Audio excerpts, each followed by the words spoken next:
I want to preface my remarks by saying that I've been in Congress for a few years. Senator Graham has as well. If you do not believe this is an idea whose time has come, take a look at the turnout here. Today, the Senate Judiciary Committee will continue its work on an issue on the mind of most American families: how to keep our kids safe from sexual exploitation and harm in the internet age. Online child sexual exploitation includes the use of online platforms to target and groom children, and the production and endless distribution of child sexual abuse material, CSAM, which can haunt victims for their entire lives and in some cases take their lives. Everyone here will agree this conduct is abhorrent. I'd like to turn to a brief video to hear directly from the victims, the survivors, about the impact these crimes have had on them.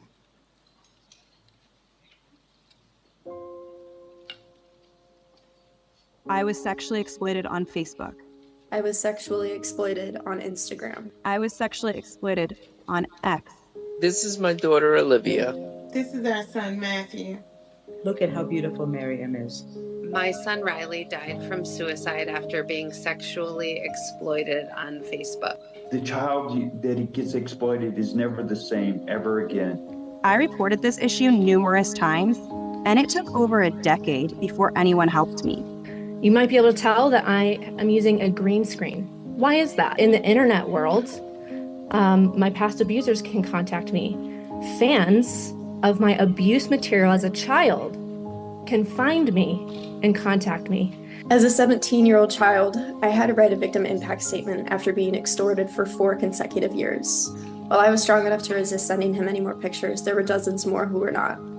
We got a phone call to find out that my son was in his room and was suicidal. He was only 13 years old at the time. Him and a friend had been exploited online and trafficked. And my son reached out to Twitter, or now X. His response was, "Thank you for reaching out. We reviewed the content and we did not find a violation of our policies. So no action will be taken at this time." How many more kids like Matthew? Like Olivia. Like Riley. How many more kids will suffer and die because of social media? Big tech failed to protect my child from sexual exploitation. Big tech failed to protect me from online sexual exploitation. And we need Congress to do something for our children and protect them. It's not too late. It's not too late to do something about it. Online child sexual exploitation is a crisis in America. In 2013, the National Center for Missing and Exploited Children, known as NCMEC, received approximately 1,380 cyber tips per day. By 2023, just 10 years later, the number of cyber tips has risen to 100,000 reports a day. That's 100,000 daily reports of child sexual abuse material, also known as CSAM. In recent years, we've also seen an explosion in the so-called financial sextortion, in which a predator uses a fake social media account to trick a minor into sending explicit photos or videos, then threatens to release them unless the victim sends money. In 2021, NCMEC received a total of 139 reports of sextortion, 2021. In 2023, through the end of October alone, this number skyrocketed to more than 22,000.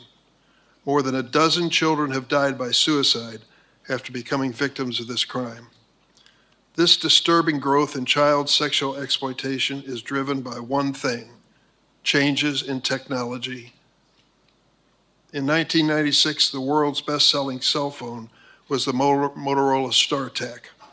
While groundbreaking at the time, the clamshell-style cell phone wasn't much different from a traditional phone. It allowed users to make and receive calls and even receive text messages, but that was about it. Fast forward to today. Smartphones are in the pockets of seemingly every man, woman, and teenager on the planet. Like the StarTAC today, today's smartphones allow users to make and receive calls and text, but they can also take photos and videos, support live streaming, and offer countless apps. With the touch of your finger, that smartphone that can entertain and inform you can become a back alley where the lives of your children are damaged and destroyed. These apps have changed the ways we live, work, and play. But as investigations have detailed, social media and messaging apps have also given predators powerful new tools to sexually exploit children. Your carefully crafted algorithms can be more powerful force on the lives of our children than even the most best-intentioned parent. Discord has been used to groom, abduct, and abuse children. Meta's Instagram helped connect and promote a network of pedophiles. Snapchat's disappearing messages have been co-opted by criminals who financially extort young victims. TikTok has become a, quote, platform of choice for predators to access, engage, and groom children for abuse. And the prevalence of CSAM on X has grown as the company has gutted its trust and safety workforce. Today, we'll hear from the CEOs of those companies. They are not only the tech companies that have contributed to this crisis, they are responsible for many of the dangers our children face online. Their design choices, their failures to adequately invest in trust and safety, their constant pursuit of engagement and profit over basic safety have all put our kids and grandkids at risk. Coincidentally,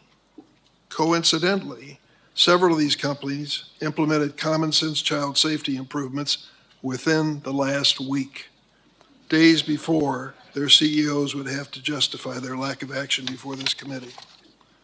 But the tech industry alone is not to blame for the situation we're in. Those of us in Congress need to look in the mirror. In 1996, the same year the Motorola StarTAC was flying off shelves, and years before social media went mainstream, we passed Section 230 of the Communications Decency Act.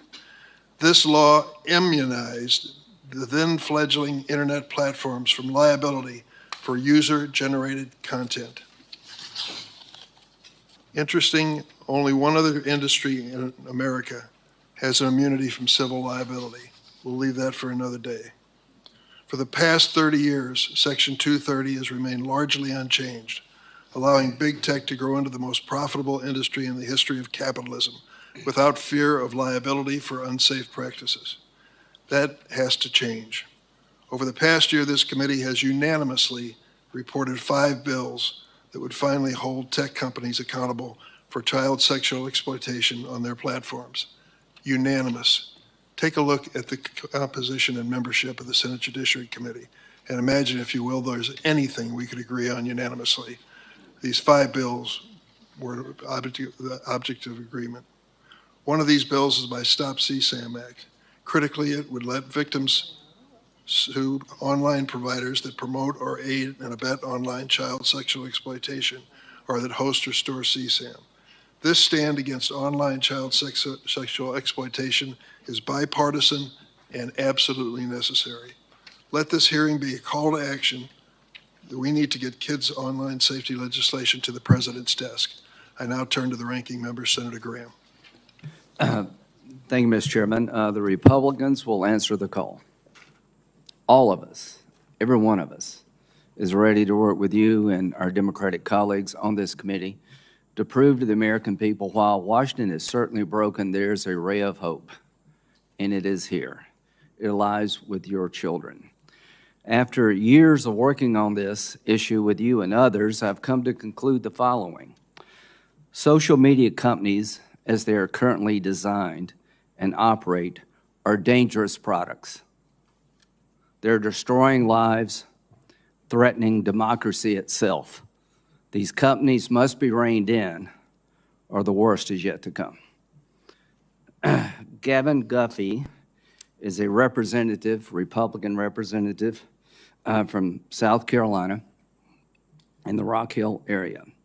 To all the victims who came and showed us photos of your loved ones, don't quit. It's working. You're making a difference. Through you, we'll get to where we need to go so other people won't have to show a photo of their family. The damage to your family's been done. Hopefully we can take your pain and turn it into something positive so nobody else has to hold up a sign.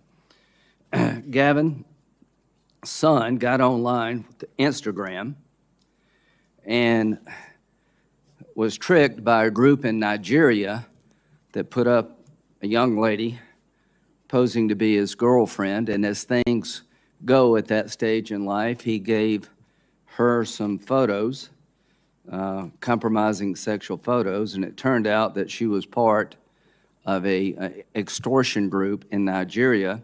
They threatened the young man that if you don't give us money, we're going to expose these photos. He gave them money, but it wasn't enough. They kept threatening, and he killed himself. They threatened Mr. Guffey and a son. These are bastards by any known definition. Mr. Zuckerberg, you and the companies before us, I know you don't mean it to be so, but you have blood on your hands. You have a product.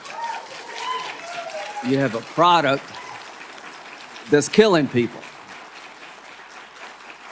When we had cigarettes killing people, we did some about it, maybe not enough. You're going to talk about guns, we have the ATF. Nothing here. There's not a damn thing anybody can do about it. You can't be sued. Now, Senator Blumenthal and Blackburn, who've been like the dynamic duo here, have found emails from your company where they warned you about this stuff, and you decided not to hire 45 people that could do a better job of policing this. So the bottom line is you can't be sued. You should be. And these emails would be great for punitive damages. But the courtroom's closed to every American abused by all the companies in front of me. Of all the people in America we could give blanket liability protection to, this would be the last group I would pick. It is now time to repeal Section 230. This committee is made up of ideologically most different people you could find.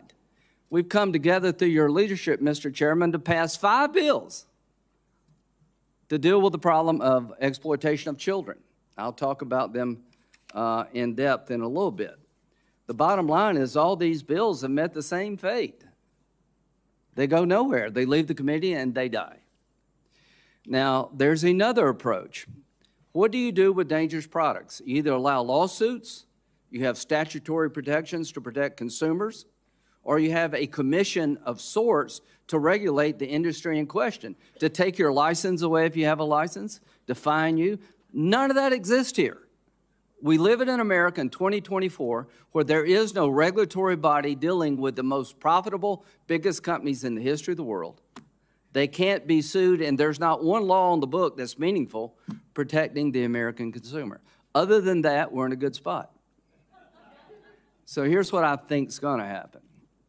I think after this hearing today, we're going to put a lot of pressure on our colleagues, leadership of the Republican Democratic Senate, to let these bills get to the floor and vote. And I'm going to go down, starting in a couple of weeks, make unanimous consent request to do CSAM, do the Earn It Act, do your bill, do all of the bills, and you can be famous, come and object. I'm going to give you a chance to be famous. Now, Elizabeth Warren and Lindsey Graham have almost nothing in common. I promised her I would say that publicly. The only thing worse than me doing a bill with Elizabeth Warren is her doing a bill with me. We have sort of parked that because Elizabeth and I see an abuse here that needs to be dealt with. Senator Durbin and I have different political philosophies, but I appreciate what you've done on this committee. You've been a great partner. To all of my Democratic colleagues, thank you very, very much. To my Republican colleagues, thank you all very, very much. Save the applause for when we get a result. It's all talk right now. But there'll come a day, if we keep pressing, to get the right answer for the American people. What is that answer? Accountability. Now, these products have an upside. You've enriched our lives in many ways. Mr. Zuckerberg, you created a product I use. The idea, I think, when you first came up with this, be able to talk to your friends and your family and pass on your life, to be able to have a place where you could talk to your friends and family about good things going on in life. And I use it. We all use it. There's an upside to everything here, but the dark side hasn't been dealt with. It's now time to deal with the dark side because people have taken your idea and they've turned it into a nightmare for the American people. They've turned it into a nightmare for the world at large. TikTok. We had a great discussion about how maybe Larry Ellison through Oracle can protect American data from Chinese communist influence. But TikTok, your representative in Israel quit the company because TikTok is being used in a way to basically destroy the Jewish state. This is not just about individuals. I worry that in 2024, our democracy will be attacked again through these platforms by foreign actors. We're exposed, and AI is just starting. So to my colleagues, we're here for a reason. This committee has a history of being tough, but also doing things that need to be done. This committee has risen to the occasion. There's more that we can do, but to the members of this committee, let's insist that our colleagues rise to the occasion also. Let's make sure that in the 118th Congress, we have votes that would fix this problem. All you can do is cast your vote at the end of the day, but you can urge the system to require others to cast their vote. Mr. Chairman, I will continue to work with you and everybody on this committee to have a day of reckoning on the floor of the United States Senate. Thank you. Thank you, Senator Graham. Today we welcome 5 witnesses whom I'll introduce now. Jason Citron, the CEO of Discord Incorporated. Mark Zuckerberg, the founder and CEO of Meta. Evan Spiegel, the co-founder and CEO of Snap Incorporated. Shou Chu, the CEO of TikTok. And Linda Yaccarino, the CEO of X Corporation, formerly known as Twitter. I will note for the record that Mr. Zuckerberg and Mr. Chu are appearing voluntarily. I am disappointed that our other witnesses did not offer that same degree of cooperation. Mr. Citron, Mr. Spiegel, and Ms. Yaccarino are here pursuant to subpoenas. And Mr. Citron only accepted service of his subpoena after U.S. Marshals were sent to Discord's headquarters at taxpayers' expense. I hope this is not a sign of your commitment or lack of commitment to addressing the serious issue before us. After I swear in the witnesses, each witness will have 5 minutes to make an opening statement. Then senators will ask questions in an opening round, each of 7 minutes. I expect to take a short break at some point during questioning to allow the witnesses to stretch their legs. If anyone is in need of a break at any point, please let my staff know. Before I turn to the witnesses, I'd also like to take a moment to acknowledge that this hearing has gathered a lot of attention, as we expected. We have a large audience, the largest I've seen in this room today. I want to make clear, as with other Judiciary Committee hearings, we ask people to behave appropriately. I know there is high emotion in this room for justifiable reasons, but I ask you to please follow the traditions of the committee. That means no standing, shouting, chanting, or applauding witnesses. Disruptions will not be tolerated. Anyone who does disrupt the hearing will be asked to leave. The witnesses are here today to address a serious topic. We want to hear what they have to say. I thank you for your cooperation. Could all of the witnesses please stand to be sworn in? Do you affirm the testimony you're about to give before the committee will be the truth, the whole truth, and nothing but the truth, so help you God? Let the record reflect that all the witnesses have answered in the affirmative. Mr. Citron, please proceed with your opening statement. Good morning. Good morning. My name is Jason Citron, and I am the co-founder and CEO of Discord.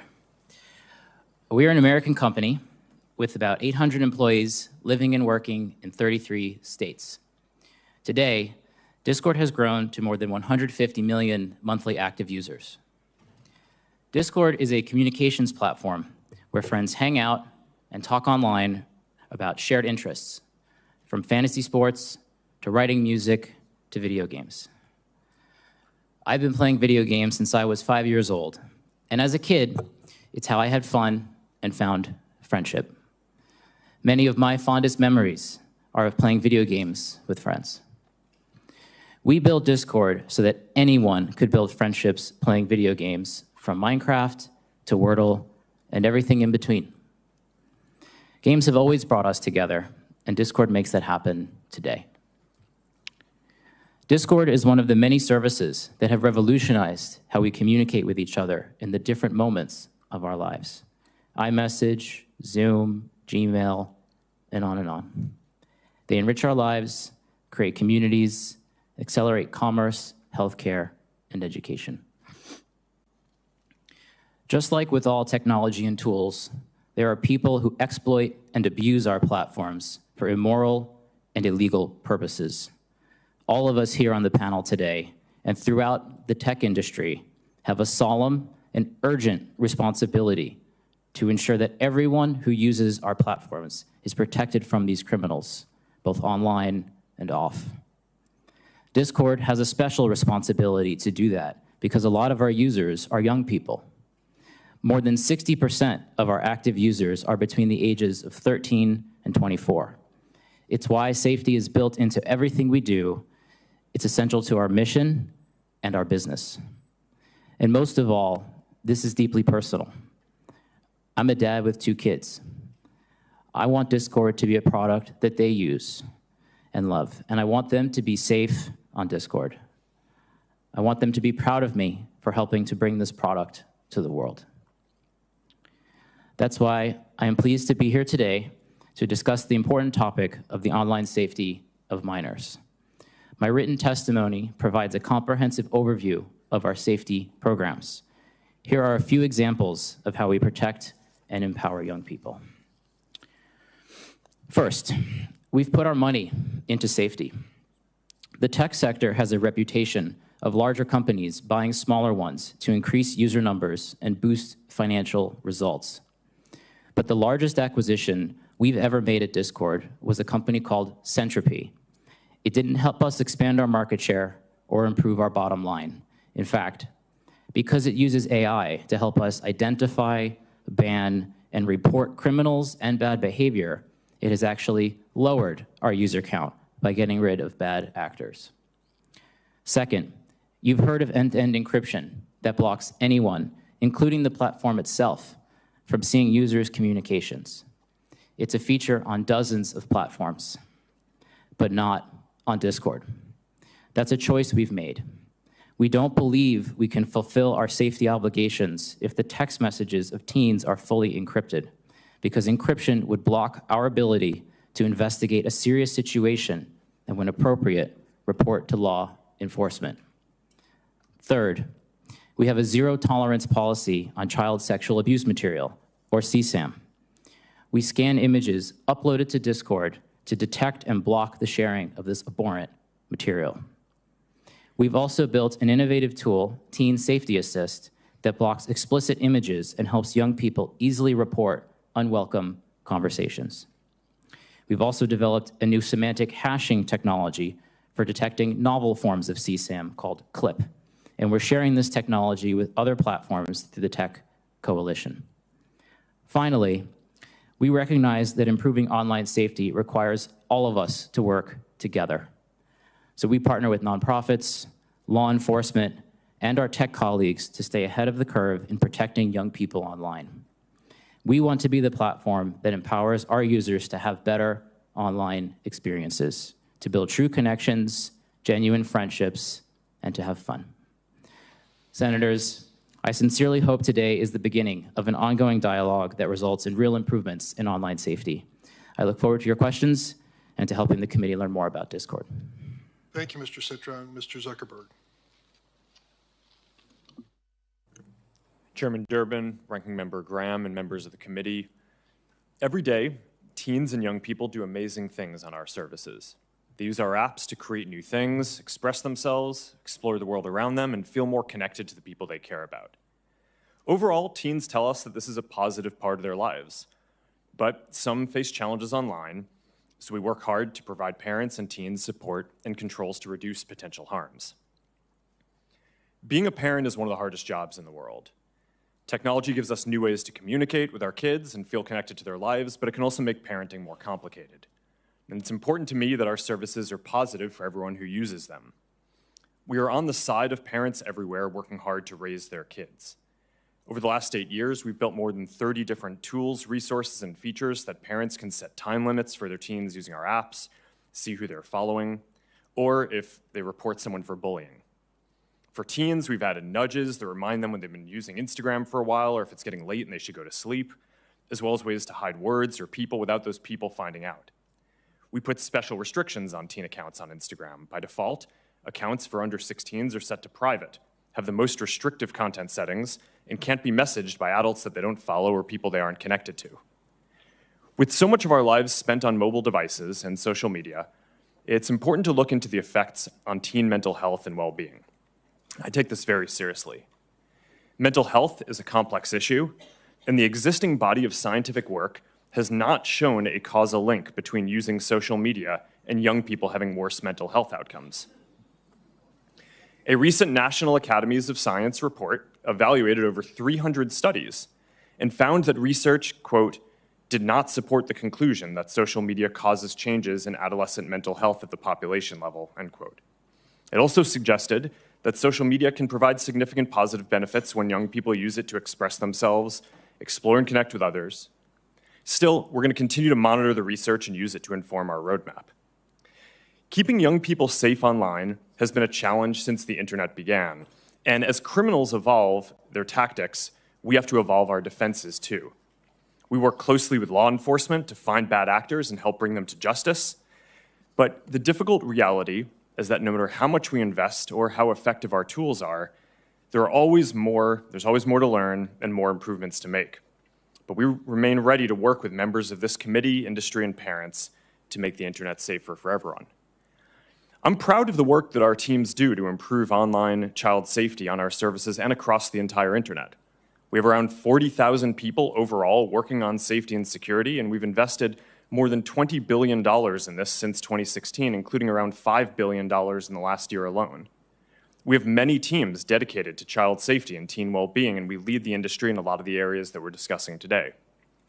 We build technology to tackle the worst online risks and share it to help our whole industry get better, like Project Lantern, which helps companies share data about people who break child safety rules, and we're founding members of Take It Down, a platform which helps young people prevent their nude images from being spread online. We also go beyond legal requirements and use sophisticated technology to proactively discover abusive material. And as a result, we find and report more inappropriate content than anyone else in the industry. As the National Center for Missing and Exploited Children put it this week, Meta goes, quote, above and beyond to make sure that there are no portions of their network where this type of activity occurs, end quote. I hope we can have a substantive discussion today that drives improvements across the industry, including legislation that delivers what parents say they want, a clear system for age verification and control over what apps their kids are using. 3 out of 4 parents want App Store age verification, and 4 out of 5 want parental approval of whenever teens download apps. We support this.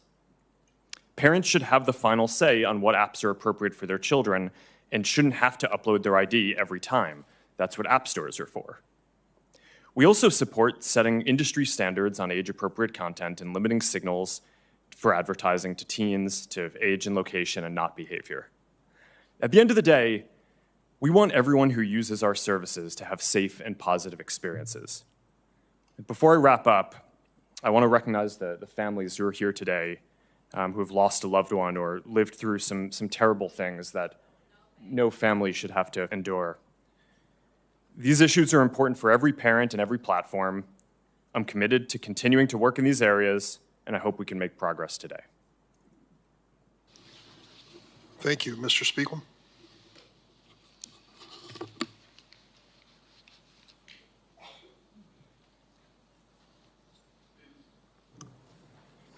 Chairman Durbin, Ranking Member Graham, and members of the committee, thank you for convening this hearing and for moving forward important legislation to protect children online. I'm Evan Spiegel, the co-founder and CEO of Snap.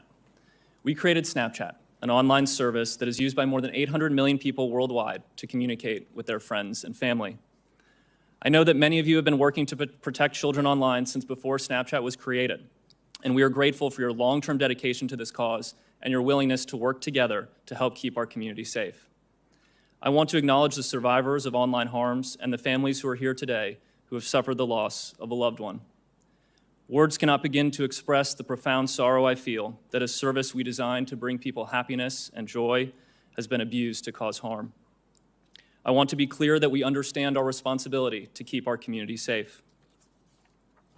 I also want to recognize the many families who have worked to raise awareness on these issues, pushed for change, and collaborated with lawmakers on important legislation like the Cooper-Davis Act, which can help save lives. I started building Snapchat with my co-founder, Bobby Murphy, when I was 20 years old. We designed Snapchat to solve some of the problems that we experienced online when we were teenagers. We didn't have an alternative to social media. That meant pictures shared online were permanent, public, and subject to popularity metrics. It didn't feel very good. We built Snapchat differently because we wanted a new way to communicate with our friends that was fast, fun, and private. A picture is worth 1,000 words, so people communicate with images and videos on Snapchat. We don't have public likes or comments when you share your story with friends. Snapchat is private by default, meaning that people need to opt in to add friends and choose who can contact them. When we built Snapchat, we chose to have the images and videos sent through our service delete by default. Unlike prior generations who've enjoyed the privacy afforded by phone calls, which aren't recorded, our generation has benefited from the ability to share moments through Snapchat that may not be picture perfect, but instead convey emotion without permanence. Even though Snapchat messages are deleted by default, we let everyone know that images and videos can be saved by the recipient. When we take action on illegal or potentially harmful content, we also retain the evidence for an extended period, which allows us to support law enforcement and hold criminals accountable. To help prevent the spread of harmful content on Snapchat, we approve the content that is recommended on our service using a combination of automated processes and human review. We apply our content rules consistently and fairly across all accounts. We run samples of our enforcement actions through quality assurance to verify that we're getting it right. We also proactively scan for known child sexual abuse material, drug-related content, and other types of harmful content, remove that content, deactivate and device block offending accounts, preserve the evidence for law enforcement, and report certain content to the relevant authorities for further action. Last year, we made 690,000 reports to the National Center for Missing and Exploited Children, leading to more than 1,000 arrests. We also removed 2.2 million pieces of drug-related content and blocked 705,000 associated accounts. Even with our strict privacy settings, content moderation efforts, proactive detection, and law enforcement collaboration, bad things can still happen when people use online services. That's why we believe that people under the age of 13 are not ready to communicate on Snapchat. We strongly encourage parents to use the device-level parental controls on iPhone and Android. We use them in our own household, and my wife approves every app that our 13-year-old downloads. For parents who want more visibility and control, we built Family Center in Snapchat, where you can view who your teen is talking to, review privacy settings, and set content limits. We have worked for years with members of the committee on legislation like the Kids Online Safety Act and the Cooper-Davis Act, which we are proud to support. I want to encourage broader industry support for legislation protecting children online. No legislation is perfect, but some rules of the road are better than none. Much of the work that we do to protect people that use our service would not be possible without the support of our partners across the industry, government, nonprofit organizations, NGOs, and in particular law enforcement and the first responders who have committed their lives to helping keep people safe. I am profoundly grateful for the extraordinary efforts across our country and around the world to prevent criminals from using online services to perpetrate their crimes.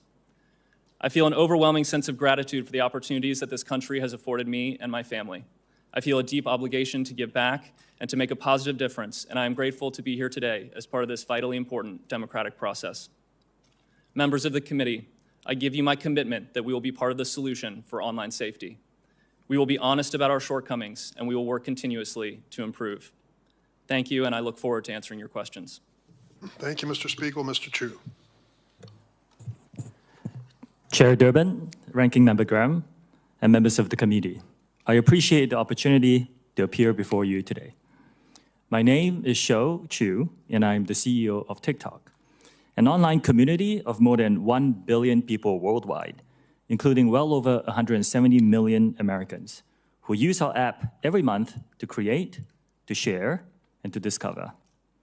Now, although the average age on TikTok in the US is over 30, we recognize that special safeguards are required to protect minors, and especially when it comes to combating all forms of CSAM. As a father of 3 young children myself, I know that the issues that we're discussing today are horrific and the nightmare of every parent. I am proud of our efforts to address the threats to young people online, from a commitment to protecting them to our industry-leading policies use of innovative technology, and significant ongoing investments in trust and safety to achieve this goal. TikTok is vigilant about enforcing its 13 and up age policy and offers an experience for teens that is much more restrictive than you and I would have as adults. We make careful product design choices to help make our app inhospitable to those seeking to harm teens. Let me give you a few examples of long-standing policies that are unique to TikTok. We didn't do them last week. First, direct messaging is not available to any users under the age of 16. Second, accounts for people under 16 are automatically set to private along with their content. Furthermore, the content cannot be downloaded and will not be recommended to people they do not know. Third, every teen under 18 has a screen time limit automatically set to 60 minutes. And fourth, only people 18 and above are allowed to use our live stream feature. I'm proud to say that TikTok was among the first to empower parents to supervise their teens on our app with our family pairing tools. This includes setting screen time limits, filtering out content from the teens' feeds, amongst others. We made these choices after consulting with doctors and safety experts who understand the unique stages of teenage development to ensure that we have the appropriate safeguards to prevent harm and minimize risk. Now, safety is one of the core priorities that defines TikTok under my leadership. We currently have more than 40,000 trust and safety professionals working to protect our community globally. And we expect to invest more than $2 billion in trust and safety efforts this year alone, with a significant part of that in our US operations. Our robust community guidelines strictly prohibit content or behavior that puts teenagers at risk of exploitation or other harm, and we vigorously enforce them. Our technology moderates all content uploaded to our app to help quickly identify potential CSAM and other material that breaks our rules. It automatically removes the content or elevates it to our safety professionals for further review.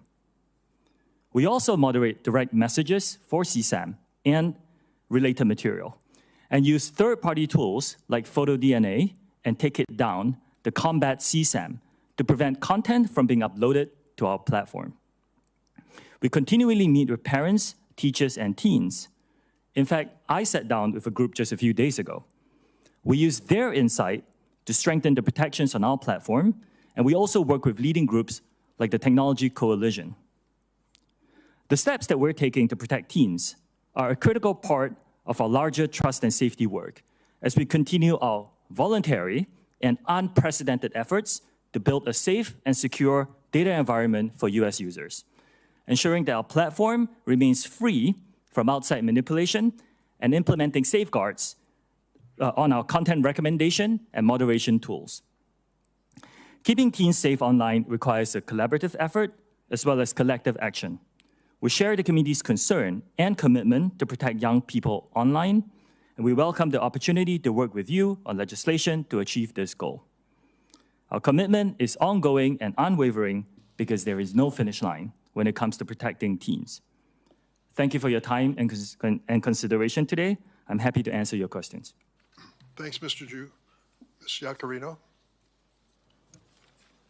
Chairman Durbin, Ranking Member Graham, and esteemed members of the committee, thank you for the opportunity to discuss X's work in protecting— Ms. Iacarino, could you check if your microphone is on? my talk button is on? And you might drop. How is that?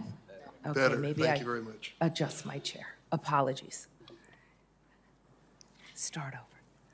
Chairman Durbin, Ranking Member Graham, and esteemed members of the committee, thank you for the opportunity to discuss X's work to protect the safety of minors online. Today's hearing is titled A Crisis, which calls for immediate action. As a mother, this is personal, and I share the sense of urgency. X is an entirely new company, an indispensable platform for the world and for democracy. You have my personal commitment that X will be active and a part of this solution. While I joined X only in June of 2023, I bring a history of working together with governments, advocates, and NGOs to harness the power of media to protect people. Before I joined, I was struck by the leadership steps this new company was taking to protect children. X is not the platform of choice for children and teens. We do not have a line of business dedicated to children. Children under the age of 13 are not allowed to open an account. Less than 1% of the US users on X are between the ages of 13 and 17. And those users are automatically set to a private default setting and cannot accept a message from anyone they do not approve. In the last 14 months, X has made material changes to protect minors. Our policy is clear. X has zero tolerance towards any material that features or promotes child sexual exploitation. My written testimony details X's extensive policies on content or actions that are prohibited and include grooming, blackmail, and identifying alleged victims of CSE. We've also strengthened our enforcement with more tools and technology to prevent those bad actors from distributing, searching for, and engaging with CSE content. If CSE content is posted on X, we remove it. And now we also remove any account that engages with CSE content, whether it is real or computer generated. Last year, X suspended 12.4 million accounts for violating our CSE policies. This is up from 2.3 million accounts that were removed by Twitter in 2022. In 2023, 850,000 reports were sent to NCMEC, including our first ever auto-generated report. This is 8 times more than was reported by Twitter in 2022. We've changed our priorities. We've restructured our trust and safety teams to remain strong and agile. We are building a trust and safety center of excellence in Austin, Texas, to bring more agents in-house to accelerate our impact. We're applying to the Technology Coalition's Project Lantern to make further industry-wide progress and impact. We've also opened up our algorithms for increased transparency. We want America to lead in this solution. X commends the Senate for passing the REPORT Act, and we support the SHIELD Act. It is time for a federal standard to criminalize the sharing of non-consensual intimate material. We need to raise the standards across the entire internet ecosystem, especially for those tech companies that are not here today and not stepping up. X supports the Stop CSAM Act. The Kids Online Safety Act should continue to progress, and we will support the continuation to engage with it and ensure the protections of the freedom of speech. There are 2 additional areas that require everyone's attention. First, as the daughter of a police officer, law enforcement must have the critical resources to bring these bad offenders to justice. Second, with artificial intelligence, offenders' tactics will continue to sophisticate and evolve. Industry collaboration is imperative here. X believes that the freedom of speech and platform safety can and must coexist. We agree that now is the time to act with urgency. Thank you. I look forward to answering your questions. Thank you very much, Ms. Iaccarino. Now we'll go into rounds of questions, 7 minutes each for the members as well. I would like to make note of your testimony, Ms. Iaccarino. I believe you are the first social media company to publicly endorse the CSAM Act. It is our honor, Chairman. That is progress, my friends. Thank you for doing that. I'm still going to be asking some probing questions, but let me get down to the bottom line here. I'm going to focus on my legislation on CSAM. What it says is civil liability if you intentionally or knowingly host or store child sexual abuse materials or make child sex abuse materials available. Secondly, intentionally or knowingly promote or aid and abet a violation of child sexual exploitation laws. Is there anyone here who believes you should not be held civilly liable for that type of conduct? Mr. Citron? Good morning, Chair. We very much believe that this content is disgusting and that there are many things about the Stop CSAM bill that I think are very encouraging, and we very much support adding more resources for the cyber tip line and modernizing that along with giving more resources to NECMEC. I'd be very open to having conversations with you and your team to talk through the details of the bill some more. I sure would like to do that, because if you intentionally or knowingly host or store CSAM, I think you ought to at least be civilly liable. I can't imagine anyone who would disagree with that. Yeah, it's disgusting content. It certainly is. That's why we need you supporting this legislation. Mr. Spiegel, I want to tell you, I listened closely to your testimony here, and it's never been a secret that Snapchat is used to send sexually explicit images.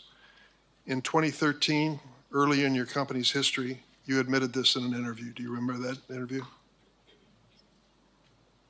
Senator, I don't recall this specific interview. You said that when you were first trying to get people on the app, you would, quote, go up to the people and be like, hey, you should try this application. You can send disappearing photos. And they would say, oh, for sexting? Do you remember that interview? Senator, when we first created the application, it was actually called Pickaboo, and the idea was around disappearing images. The feedback we received from people using the app is that they were actually using it to communicate. So we changed the name of the application to Snapchat, and we found that people were using it to talk visually. As early as 2017, law enforcement identified Snapchat as the pedophile's go-to sexual exploitation tool. The case of a 12-year-old girl identified in court only as LW shows the danger. Over 2.5 years, a predator sexually groomed her, sending her sexually explicit images and videos over Snapchat. The man admitted that he only used Snapchat with LW and not any other platforms because he, quote, knew the chats would go away. Did you and everyone else at Snap really fail to see that the platform was the perfect tool for sexual predators? Senator, that behavior is disgusting and reprehensible. We provide in-app reporting tools so that people who are being harassed or who are, have been shared inappropriate sexual content can report it. In the case of harassment or sexual content, we typically respond to those reports within 15 minutes so that we can provide help. When LW, the victim, sued Snapchat, her case was dismissed under Section 230 of the Communications Decency Act. Do you have any doubt that had Snap faced the prospect of civil liability for facilitating sexual exploitation, the company would have implemented even better safeguards? Senator, we already work extensively to proactively detect this type of behavior. We make it very difficult for predators to find teens on Snapchat. There are no public friends lists, no public profile photos. When we recommend friends for teens, we make sure that they have several mutual friends in common before making that recommendation. We believe those safeguards are important to preventing predators from misusing our platform. Mr. Citron, according to Discord's website, it takes a, quote, proactive and automated approach to safety only on servers with more than 200 members. Smaller servers rely on server owners and community moderators to define and enforce behavior. So how do you defend an approach to safety that relies on groups of fewer than 200 sexual predators to report themselves for things like grooming, trading a CSAM, or sextortion? Chair, our goal is to get all of that content off of our platform and ideally prevent it from showing up in the first place or from people engaging in these kind of horrific activities. We deploy a wide array of techniques that work across every surface on Discord.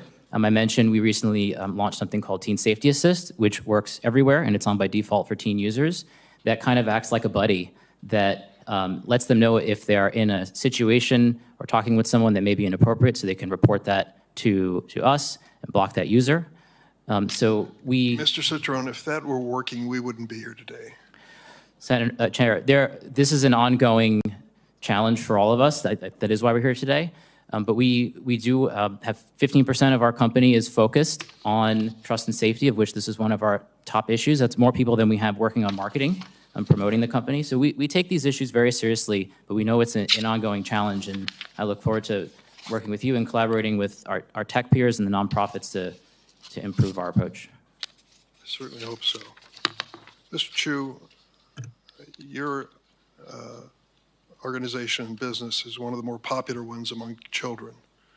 Can you explain to us what you are doing particularly and whether you have seen any evidence of CSAM in your business? Yes, Senator.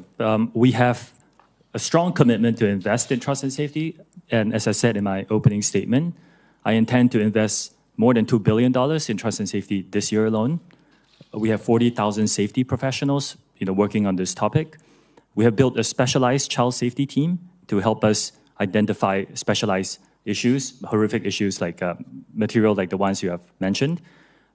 If we identify any on our platform and we proactively do detection, we will remove it and we will report them to NCMEC and other authorities. Why is it TikTok allowing children to be exploited into performing commercialized sex acts? Senator, I respectfully disagree with that characterization. Our live streaming product is not for anyone below the age of 18. We have taken action to identify anyone who violates that, and we remove them from using that service. At this point, I'm going to turn to my ranking member, Senator Graham. Thank you, Mr. Citron. You said we need to start a discussion. Be honest with you, we've been having this discussion for a very long time. We need to get a result, not a discussion. Do you agree with that? Ranking member, I agree this is an issue that we've also been very focused on since we started our company in 2015, but this is the first time. Are you familiar with the Earn It Act, authored by myself and Senator Blumenthal? A little bit, yes. Okay, or do you support that? Like yes or no? We're not prepared to support it today, but we believe that section... Do you support the CSAM Act? The Stop CSAM Act, we are not prepared to support today, but we think do you support the SHIELD Act? We believe that the cyber tip line... Do you support it, yes or no? We believe that the cyber tip line and NCMEC... I'll take that to be no. The Project Safe Childhood Act, do you support it? We believe that...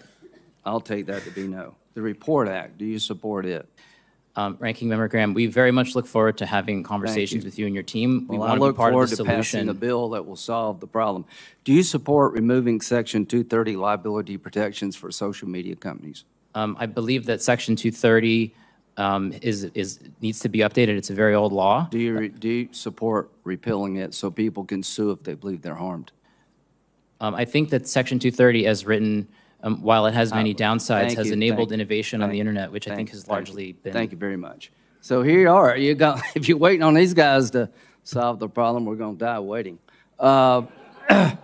Zuckerberg, Mr.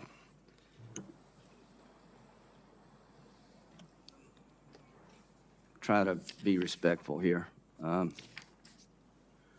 The representative from South Carolina, Mr. Guffey's son, got caught up in a sex extortion ring in Nigeria using Instagram. He was shaken down, paid money. That wasn't enough, and he killed himself using Instagram. What would you like to say to him? It's terrible. I mean, no one should have to go through something like that. Do you think he should be allowed to sue you? I think that they can sue us. Well, I think he should, and he can't. So the bottom line here, folks, is that this committee is done with talking. We passed 5 bills unanimously that in their different ways, and look at who did this. Graham Blumenthal, Durbin Hawley, Klobuchar Cornyn, Klobuchar, Blackburn, and Ossoff. I mean, we've found common ground here that just is astonishing. And we've had hearing after hearing, Mr. Chairman, and the bottom line is I've come to conclude, gentlemen, that you're not going to support any of this. Linda, how you say your last name? Yacarino. Do you support the Earn It Act? We strongly support the collaboration to raise industry practices to Do you support the Earn prevent It Act? CSAM. Do you support the Earn It? In English, do you support the Earn It Act? Yes or no? We don't need double speak We look here. forward to supporting and continue our conversations. Okay, so I'll as take you that can as no. see, But you have taken, the reason the Earn It Act's important, you can actually lose your liability protections when children are exploited and you didn't use best business practices. See, the Earn It Act means you have to earn liability protection. You're given it no matter what you do. So to the members of this committee, it is now time to make sure that the people who are holding up the signs can sue on behalf of their loved ones. Nothing will change until the courtroom door is open to victims of social media. $2 billion, Mr. Chu. How much, what percentage is that of what you made last year? Senator, it's a significant and increasing investment. As a I mean, private like, company, we're not you sharing pay our taxes. financials. I mean, 2% is what percent of your revenue? Senator, we're not ready to share our financials in public. Well, I just think $2 billion sounds a lot unless you make $100 billion. So the point is, you know, when you tell us you're going to spend $2 billion, great, but how much do you make? You know, it's all about eyeballs. Well, our goal is to get eyeballs on you. And it's just not about children. I mean, the damage being done. Do you realize, Mr. Chu, that your TikTok representative in Israel resigned yesterday? Yes, I am aware. Okay, and he said, I resigned from TikTok. We're living in a time in which our existence as Jews in Israel, and Israel is under attack and in danger.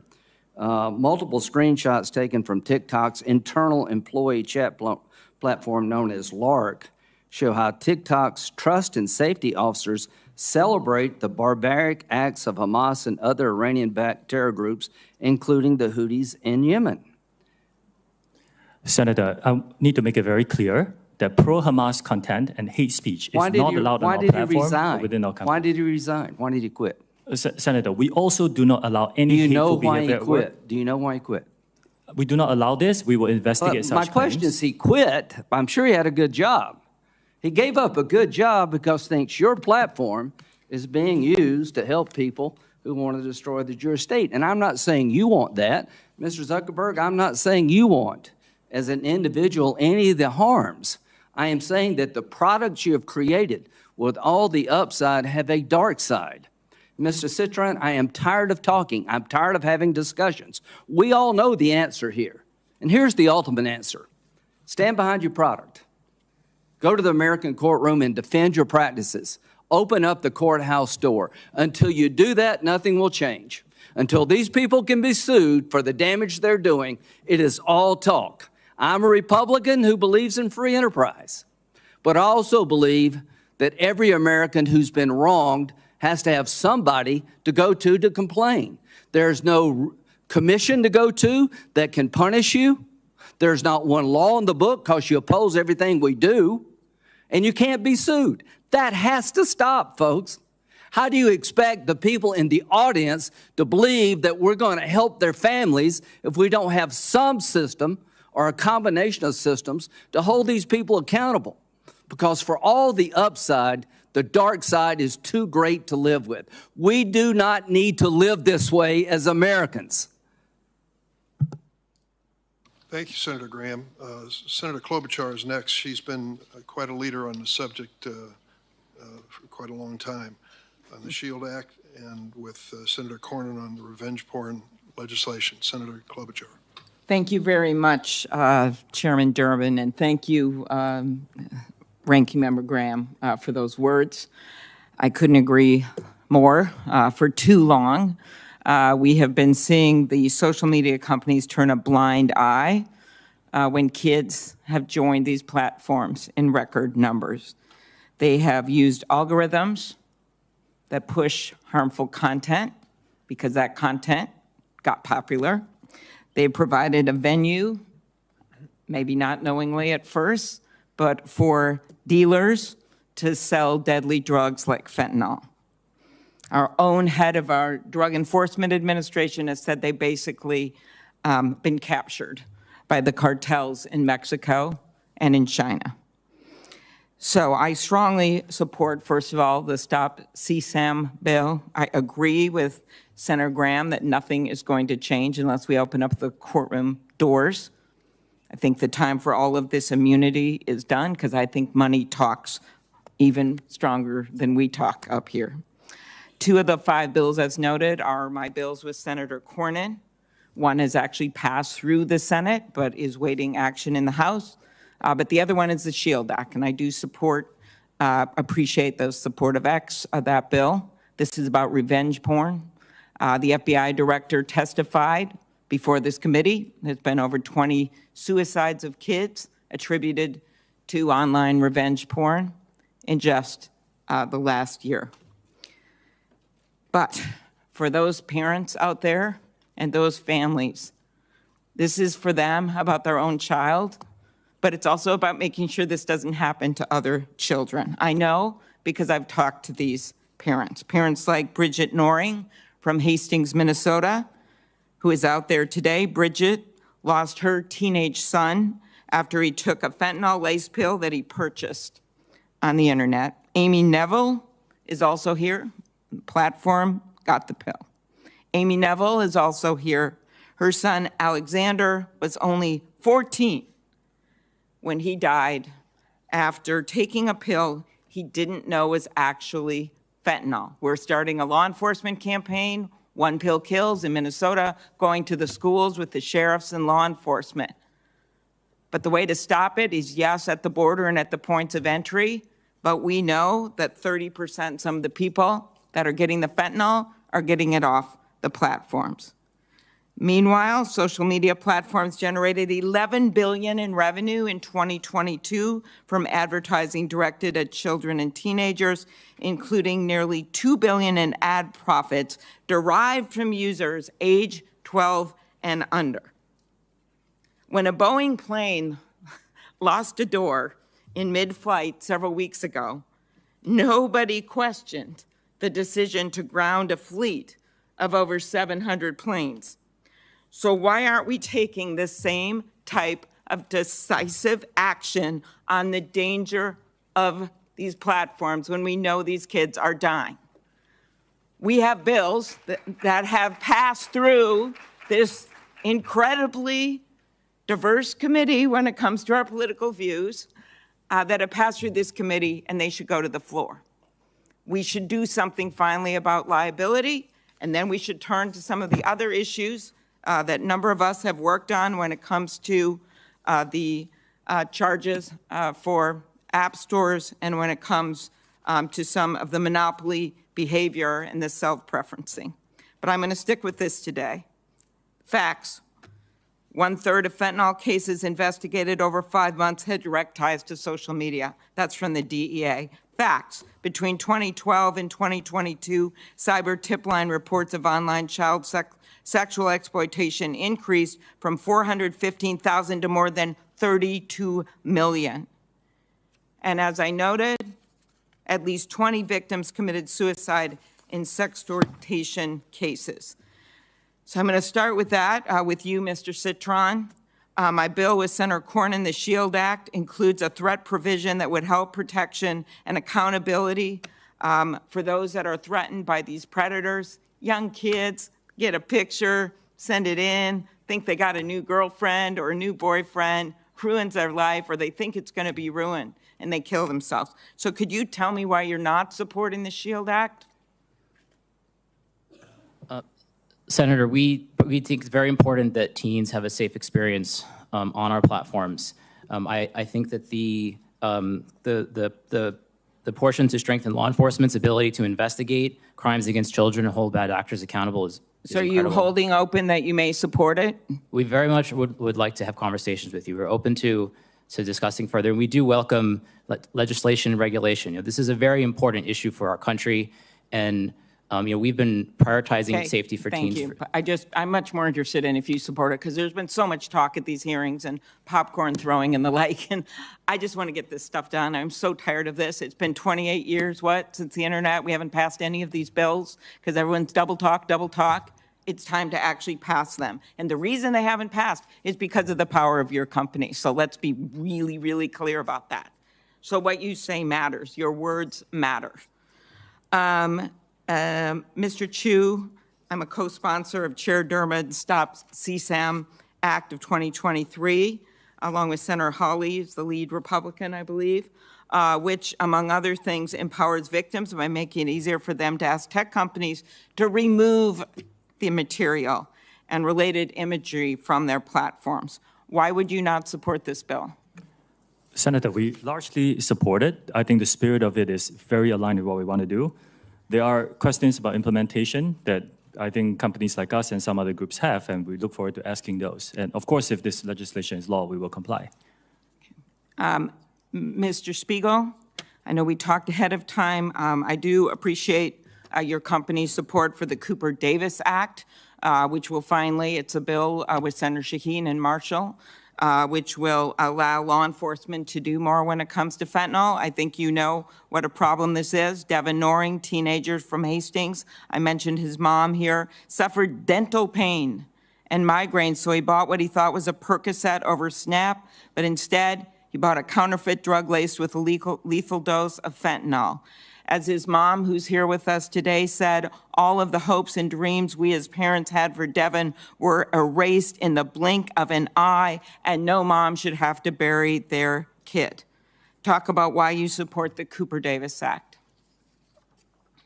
Senator, thank you. We strongly support the Cooper Davis Act, and we believe it will help DEA go after the cartels and get more dealers off the streets to save more lives. Okay. Are there others that support that bill on this? No. Okay. Mr. Zuckerberg, in 2021, the Wall Street Journal reported on internal Meta research documents asking, why do we care about tweens? These were internal documents. I'm quoting the documents. And answering its own question by citing Meta internal emails. They are a valuable but untapped audience. At a Commerce hearing, I'm also on that committee, I asked Meta's head of global safety why children aged 10 to 12 are so valuable to Meta. She responded, we do not knowingly attempt to recruit people who aren't old enough to use our apps. Well, when the 42 state attorneys general, Democrat and Republican, brought their case, they said this statement was inaccurate. Few examples. In 2021, she received an email, Ms. Davis, from Instagram's research director saying that Instagram is investing in experiencing targeting young age roughly 10 to 12. In a February 2021 instant message, one of your employees wrote that Meta is working to recruit Gen Alpha before they reach teenage years. A 2018 email that circulated inside Meta says that you were briefed that children under 13 will be critical for increasing the rate of acquisition when users turn 13. Explain that with what I heard at that testimony at the Commerce hearing, that they weren't being targeted. And I just ask again, as the other witnesses were asked, why your company does not support the Stop CSAM Act or the SHIELD Act. Sure, Senator, I'm happy to talk to both of those. We had discussions internally about whether we should build a kids version of Instagram, like the kids versions of YouTube and other services.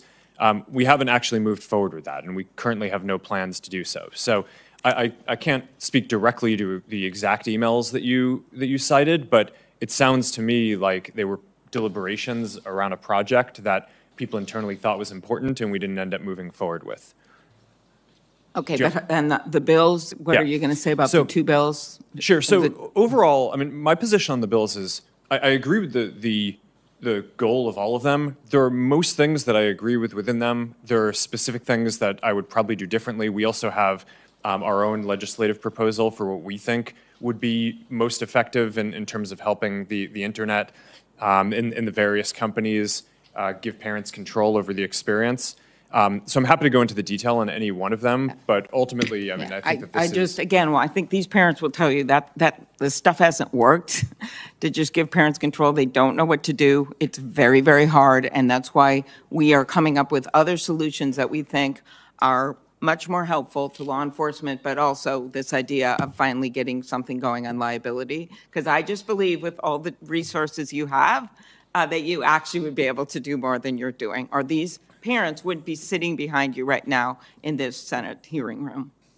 Thank you, Senator Klobuchar. Can I speak to that? Or do you want me to come back later? Yeah. Please, go ahead.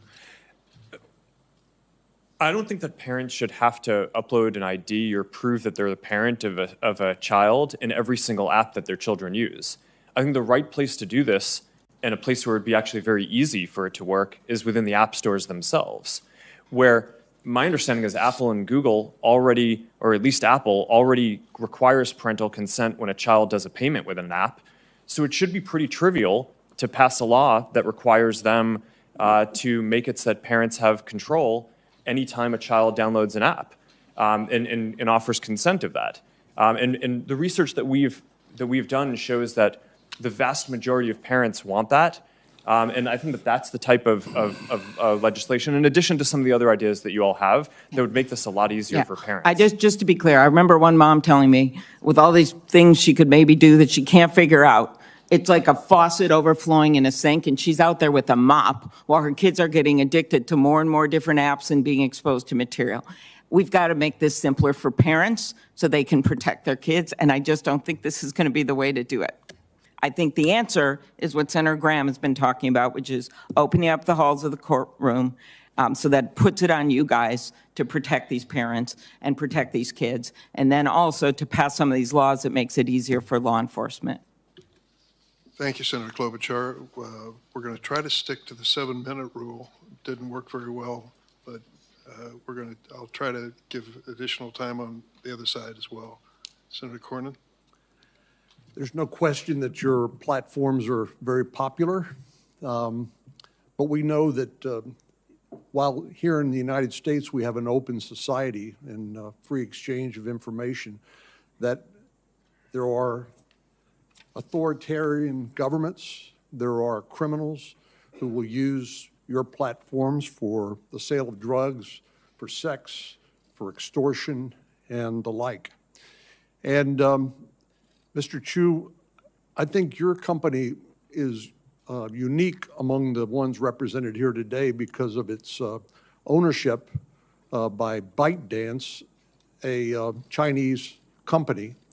And I know there have been some steps that you've taken to wall off the data collected here in the United States. But the fact of the matter is that under Chinese law and Chinese national intelligence laws, all information accumulated by companies in the People's Republic of China are required to be shared with the Chinese intelligence services.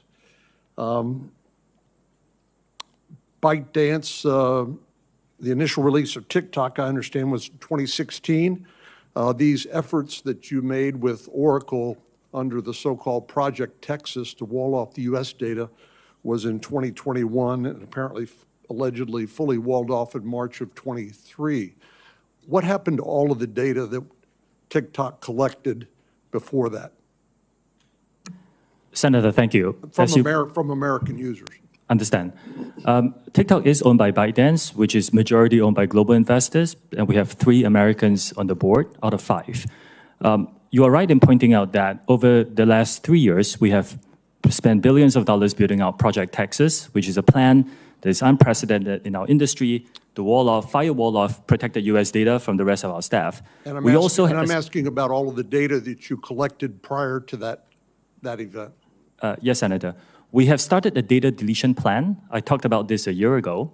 We have finished the first phase of data deletion through our data centers outside of the Oracle Cloud infrastructure. And we're beginning phase 2, where we will not only delete from the data centers, we will hire a third party to verify that work. And then we will go into, for example, employees' working laptops to delete that as well. Was all of the data collected by TikTok prior to Project Texas shared with the Chinese government pursuant to the national intelligence laws? Is that country? Senator, we have not been asked for any data by the Chinese government, and we have never provided it.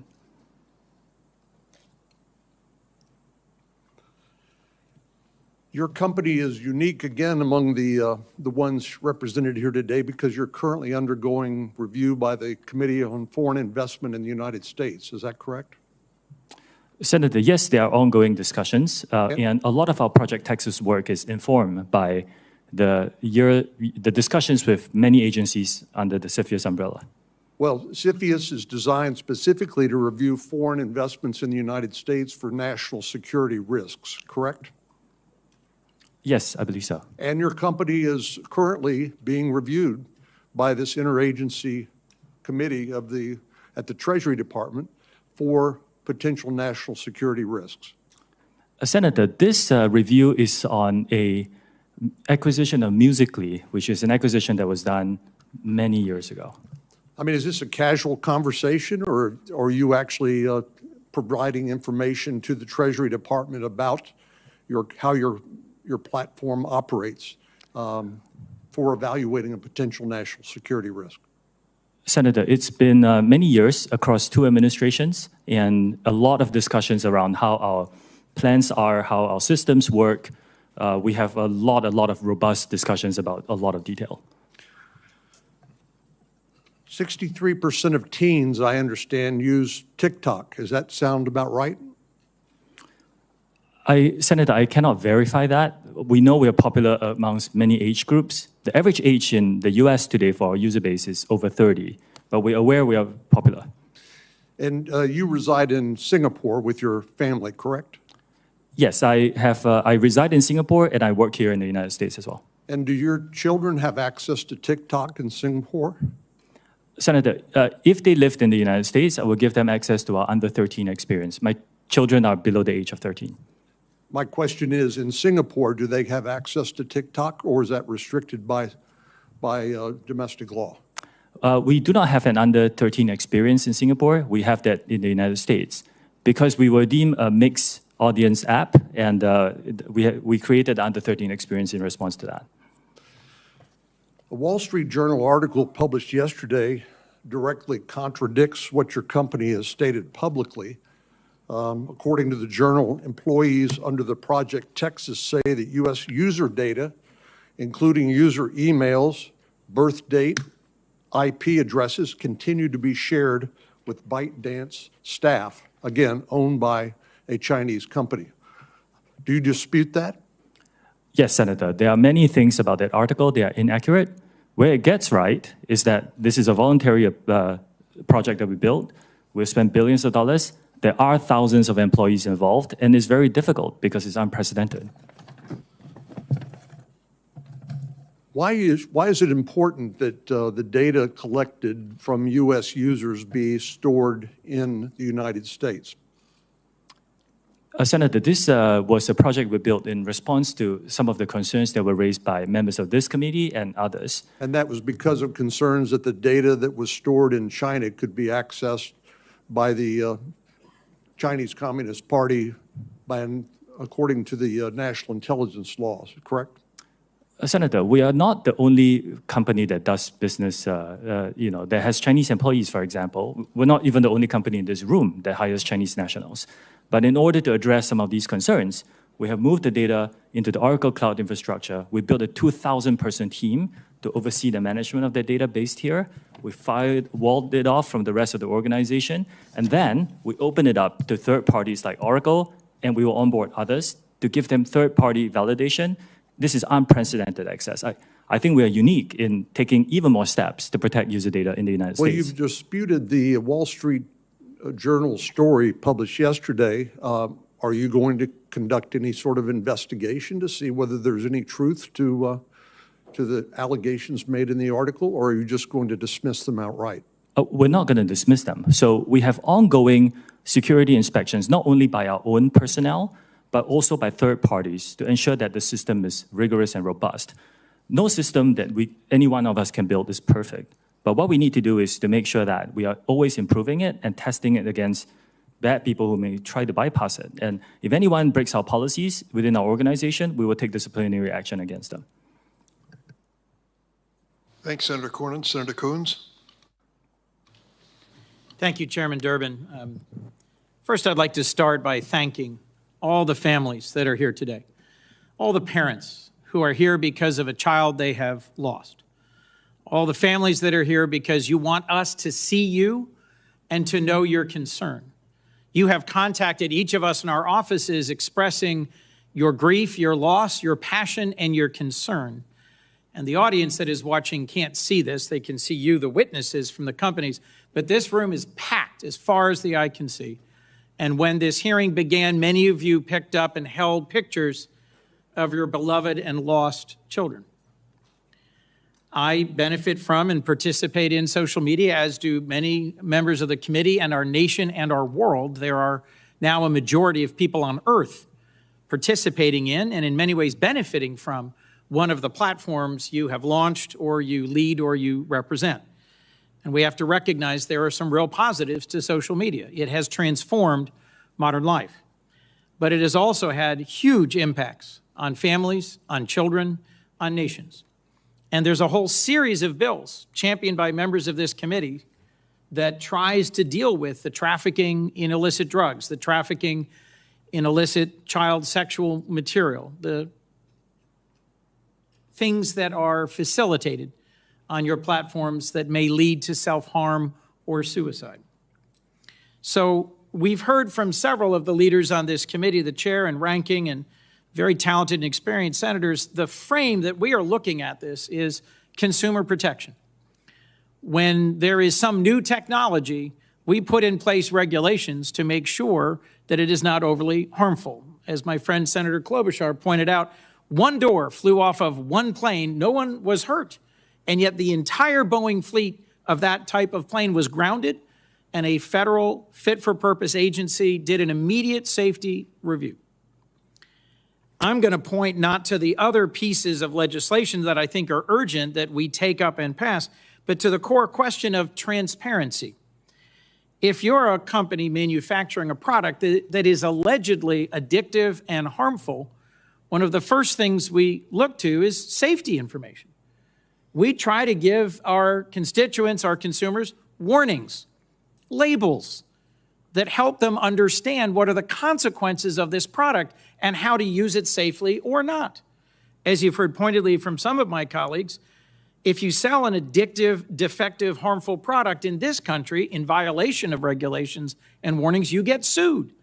And what is distinct about platforms as an industry is most of the families who are here because there were not sufficient warnings and they cannot effectively sue you.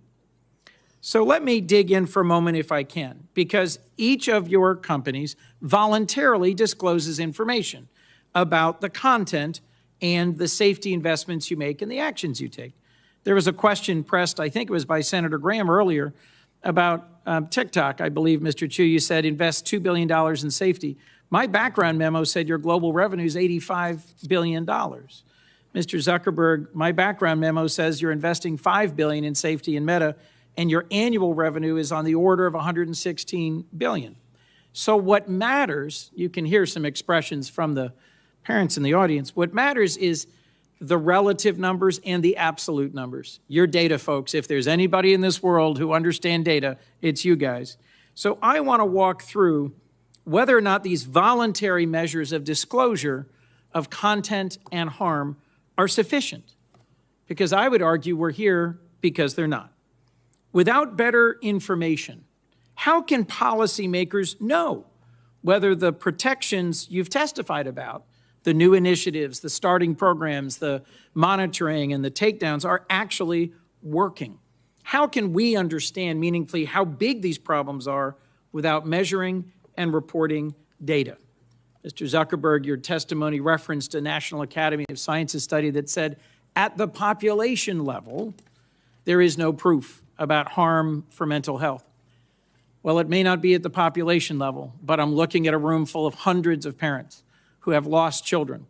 And our challenge is to take the data and to make good decisions about protecting families and children from harm. So let me ask about what your companies do or don't report. And I'm going to particularly focus on your content policies around self-harm and suicide. And I'm just going to ask a series of yes or no questions. And what I'm getting at is, do you disclose enough? Mr. Zuckerberg, from your policies prohibiting content about suicide or self-harm, do you report an estimate of the total amount of content, not a percentage of the overall, not a prevalence number, but the total amount of content on your platform that violates this policy? And do you report the total number of views that self-harm or suicide-promoting content that violates this policy gets on your platform?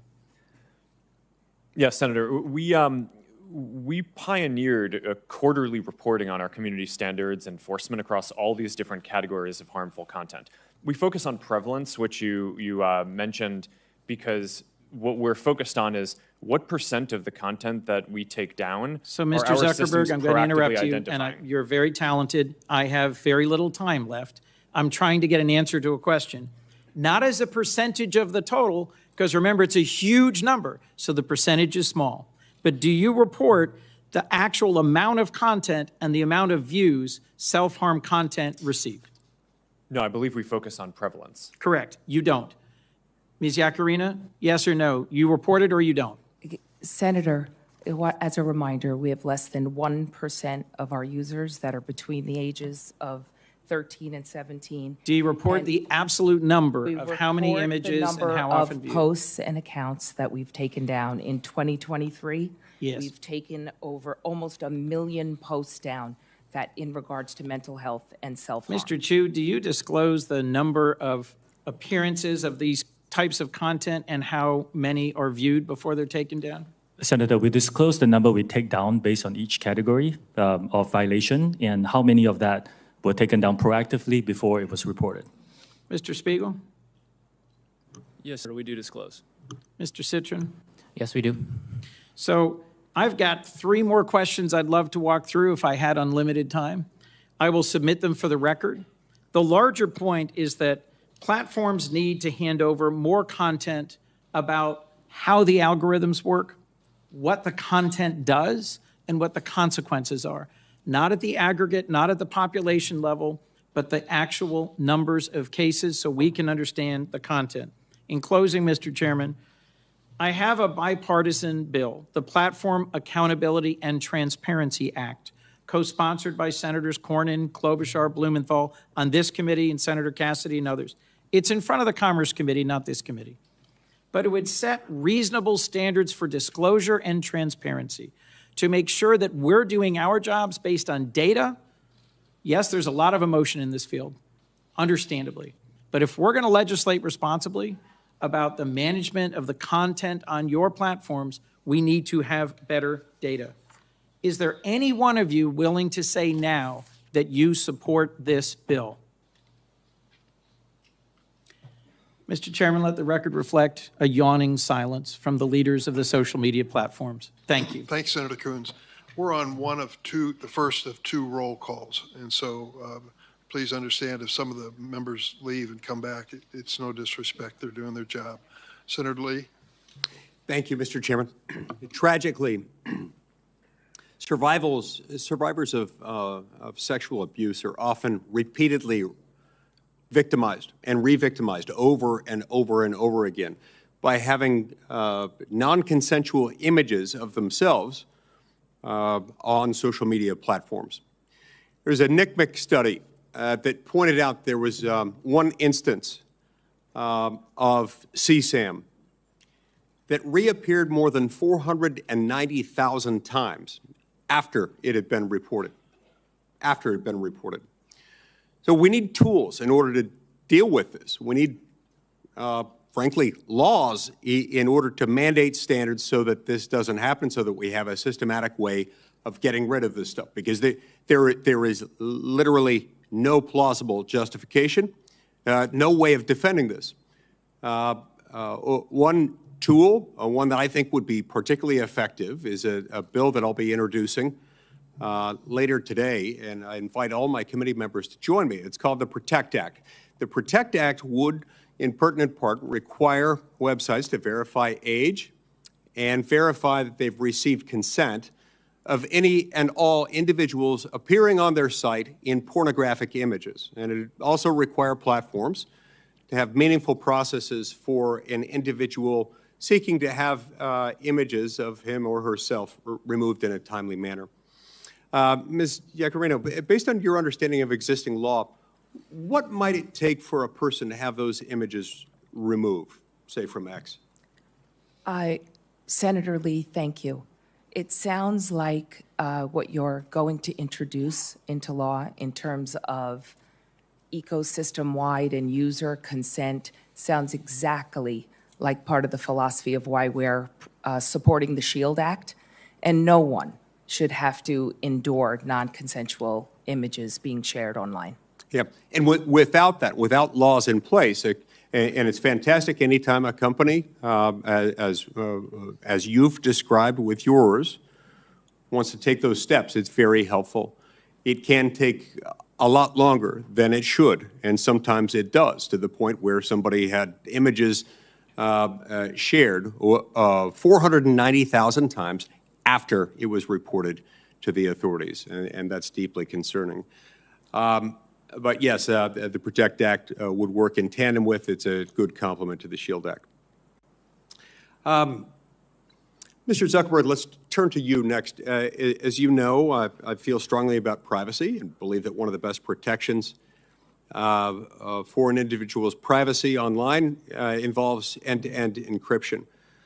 We also know that a great deal of grooming and sharing of CSAM happens to occur on end-to-end encrypted systems. Tell me, does Meta allow juvenile accounts on its platforms to use encrypted messaging services within those apps? Sorry, Senator, what do you mean juvenile? Underage, people under 18. Under 18. We allow people under the age of 18 to use WhatsApp, and we do allow that to be encrypted, yes. Do you have a bottom level age at which they're not allowed to use it? I don't think we allow people under the age of 13. Yeah. What about you, Mr. Citron? On Discord, do you allow kids to have accounts to access encrypted messaging? Discord is not allowed to be used by children under the age of 13, and we do not use end-to-end encryption for text messages. We believe that it's very important to be able to respond to well-formed law enforcement requests, and we're also working on proactively building technology. We're working with a nonprofit called Thorn to build a grooming classifier so that our Teen Safety Assist feature can actually identify these conversations if they might be happening, so we can intervene and give those teens tools to get out of that situation, or potentially even report those conversations and those people to law enforcement. And encryption, as much as it can prove useful elsewhere, it can be harmful, especially if you're on a site where you know children are being groomed and exploited. If you allow children onto an end-to-end encryption enabled app, that can prove problematic. Now, let's go back to you for a moment, Mr. Zuckerberg. Instagram recently announced that it's going to restrict all teenagers from access to eating disorder material, suicidal ideation themed material, self-harm content, and that's fantastic. That's great. What's odd, what I'm trying to understand is why it is that Instagram is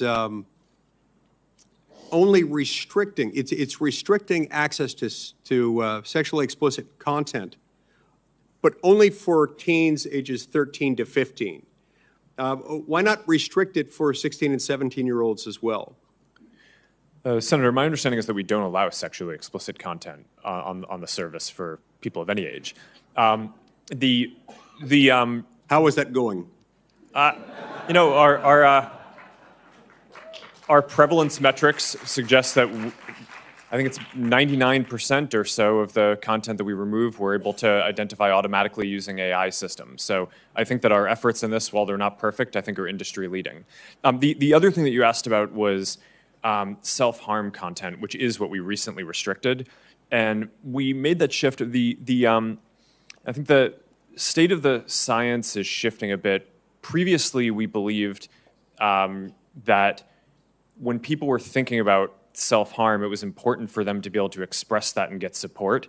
And now more of the thinking in the field is that it's just better to not show that content at all, which is why we recently moved to restrict that from showing up for those teens at all.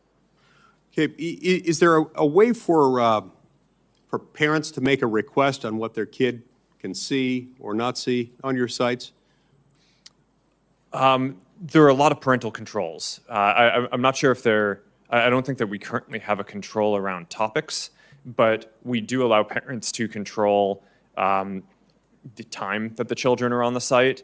And also, a lot of it is based on kind of monitoring and understanding what the teen's experience is, what they're interacting with. Mr. Citron, Discord allows pornography on its site. Now, reportedly, 17% of minors who use Discord have had online sexual interactions on your platform, 17%, and 10% have those interactions with someone that the minor believed to be an adult. Do you restrict minors from accessing Discord servers that host pornographic material on them? Senator, yes, we do restrict minors from accessing content that is marked for adults. Discord also does not recommend content to people. Discord is a chat app. We do not have a feed or an algorithm that boosts content. So we allow adults to share content with other adults in adult-labeled spaces, and we do not allow teens to access that content. Okay. I see my time's expired. Thank you. Welcome, everyone. We are here in this hearing because as a collective, your platforms really suck at policing themselves. We hear about it here in Congress with fentanyl and other drug dealing facilitated across platforms. We see it and hear about it here in Congress with harassment and bullying that takes place across your platforms. We see it and hear about it here in Congress with respect to child pornography, sexploitation, and blackmail, and we are sick of it.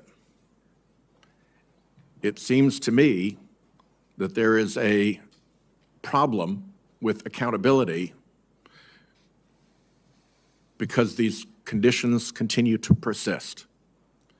In my view, Section 230, which provides immunity from lawsuit, is a very significant part of that problem.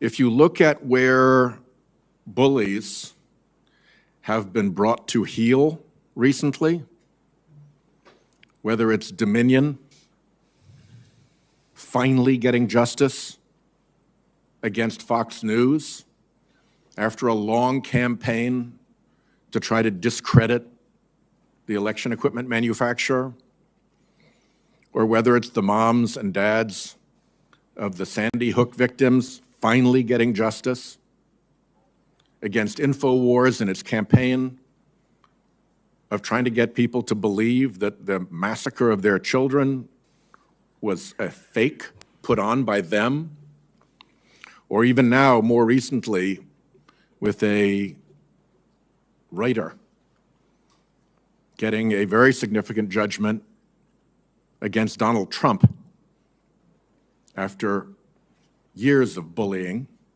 and defamation, an honest courtroom has proven to be the place where these things get sorted out. And I'll just describe one case, if I may. It's called Doe versus Twitter. The plaintiff in that case was blackmailed in 2017 for sexually explicit photos and videos of himself, then aged 13 to 14. A compilation video of multiple CSAM videos surfaced on Twitter in 2019. A concerned citizen reported that video on December 25th, 2019, Christmas Day. Twitter took no action. The plaintiff, then a minor in high school in 2019, became aware of this video from his classmates in January of 2020.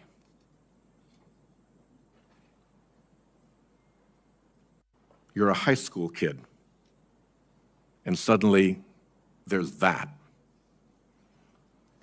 That's a day that's hard to recover from. Ultimately, he became suicidal. He and his parents contacted law enforcement and Twitter to have these videos removed on January 21st and again on January 22nd of 2020, and Twitter ultimately took down the video on January 30th, 2020, once federal law enforcement got involved.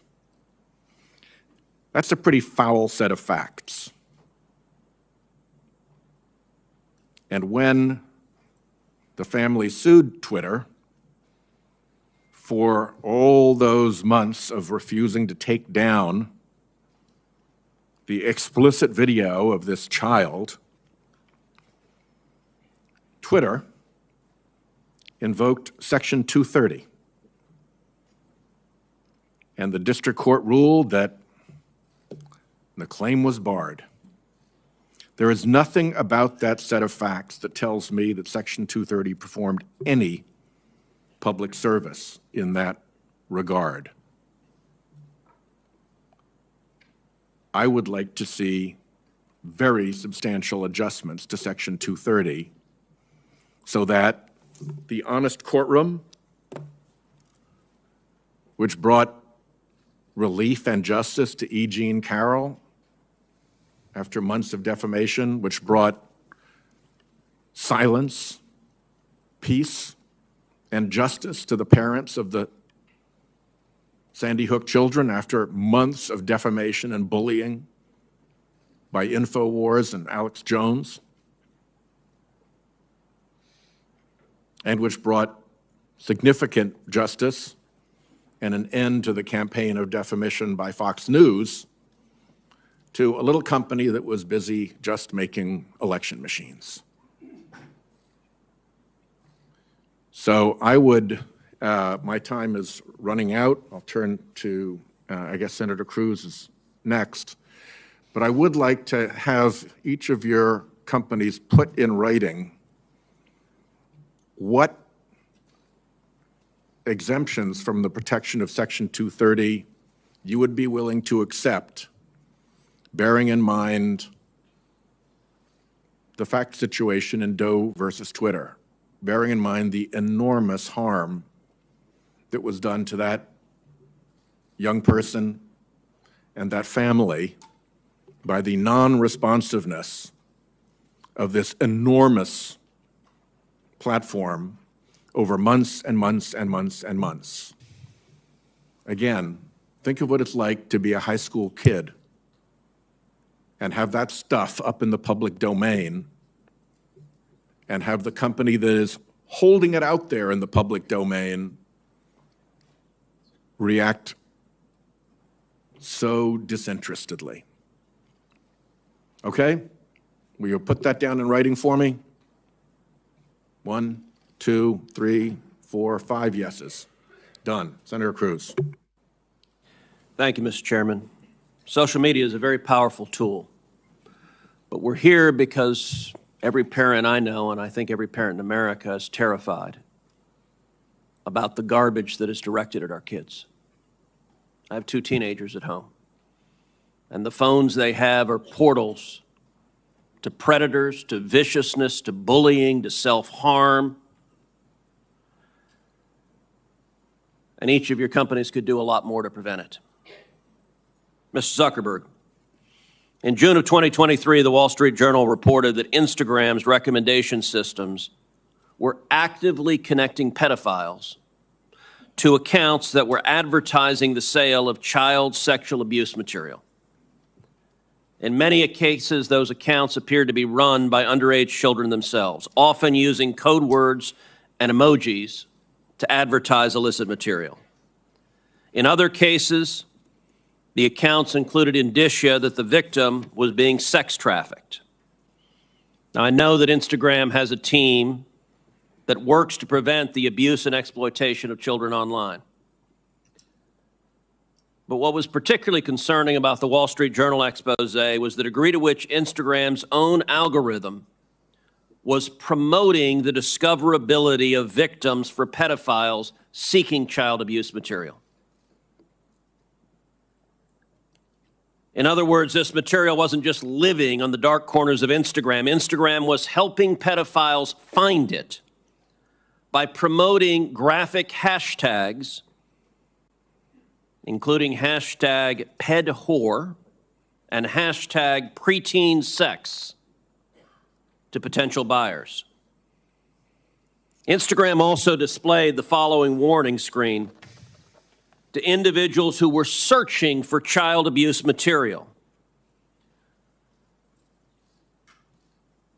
These results may contain images of child sexual abuse. And then you gave users 2 choices: get resources or see results anyway. Mr. Zuckerberg, what the hell were you thinking? All right, Senator. The basic science behind that is that when people are searching for something that is problematic, it's often helpful to, rather than just blocking it, to help direct them towards something that that could be helpful for getting them to get help. I understand get resources. In what sane universe is there a link for see results anyway? Well, because we might be wrong. We try to trigger this warning, or we tried to, when we think that there's any chance that the results. Okay, you might be wrong. Let me ask you, how many times was this warning screen displayed?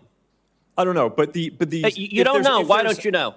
I don't know the answer to that off the top of my head. But well, you know what, Mr. Zuckerberg? It's interesting you say you don't know it off the top of your head, because I asked it in June of 2023 in an oversight letter, and your company refused to answer. Will you commit right now to, within 5 days, answering this question for this committee? We'll follow up on that. Is that a yes? Not a will follow up. I know how lawyers write statements saying we're not going to answer. Will you tell us how many times this warning screen was displayed? Yes or no? Senator, I'll personally look into it. I'm not sure if we have. Okay, so you're refusing to answer that. Let me ask you this. How many times did an Instagram user who got this warning that you're seeing images of child sexual abuse, how many times did that user click on see results anyway? I want to see that.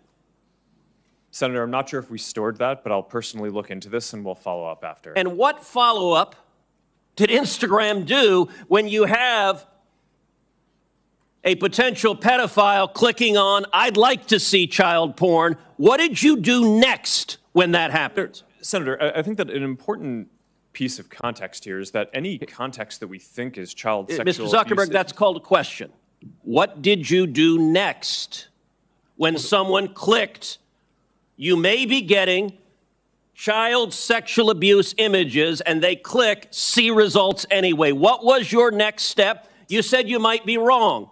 Did anyone examine, was it in fact child sexual abuse material? Did anyone report that user? Did anyone go and try to protect that child? What did you do next? Senator, we take down anything that we think is sexual abuse material on the service, and we do. Did anyone report to- verify whether it was in fact child sexual abuse material? Senator, I don't know if every single search result we're following up on, but Did you report the people who wanted it? Senator, do you want me to answer your question? Yeah, I want you to answer the question I'm asking. Did you report the people who click see results anyway?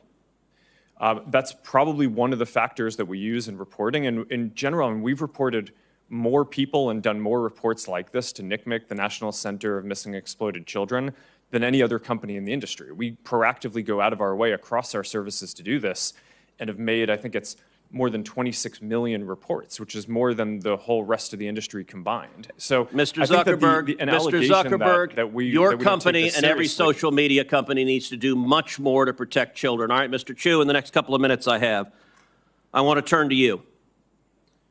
You're familiar with China's 2017 National Intelligence Law, which states, quote, all organizations and citizens shall support, assist, and cooperate with national intelligence efforts in accordance with the law and shall protect national intelligence work secrets they are aware of. Yes, I'm familiar with this. TikTok is owned by ByteDance. Is ByteDance subject to the law? For the Chinese businesses that ByteDance owns, yes, it will be subject to this, but TikTok is not available in mainland China. And Senator, as we talked about in your office, we built Project Texas to put this out of reach. So ByteDance is subject to the law. Now, under this law, which says shall protect national intelligence work secrets they are aware of, it compels people subject to the law to lie, to protect those secrets. Is that correct?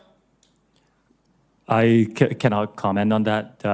What I said again is that we have moved it out of reach. Because you have to protect those secrets? No, Senator, TikTok is not available in mainland China. We have moved the data into an American cloud infrastructure. TikTok is controlled by ByteDance, which is subject to this law. Now, you said earlier, and I wrote this down, we have not been asked for any data by the Chinese government, and we have never provided it. I'm going to tell you, and I told this when you and I met last week in my office, I do not believe you. And I'll tell you, the American people don't either.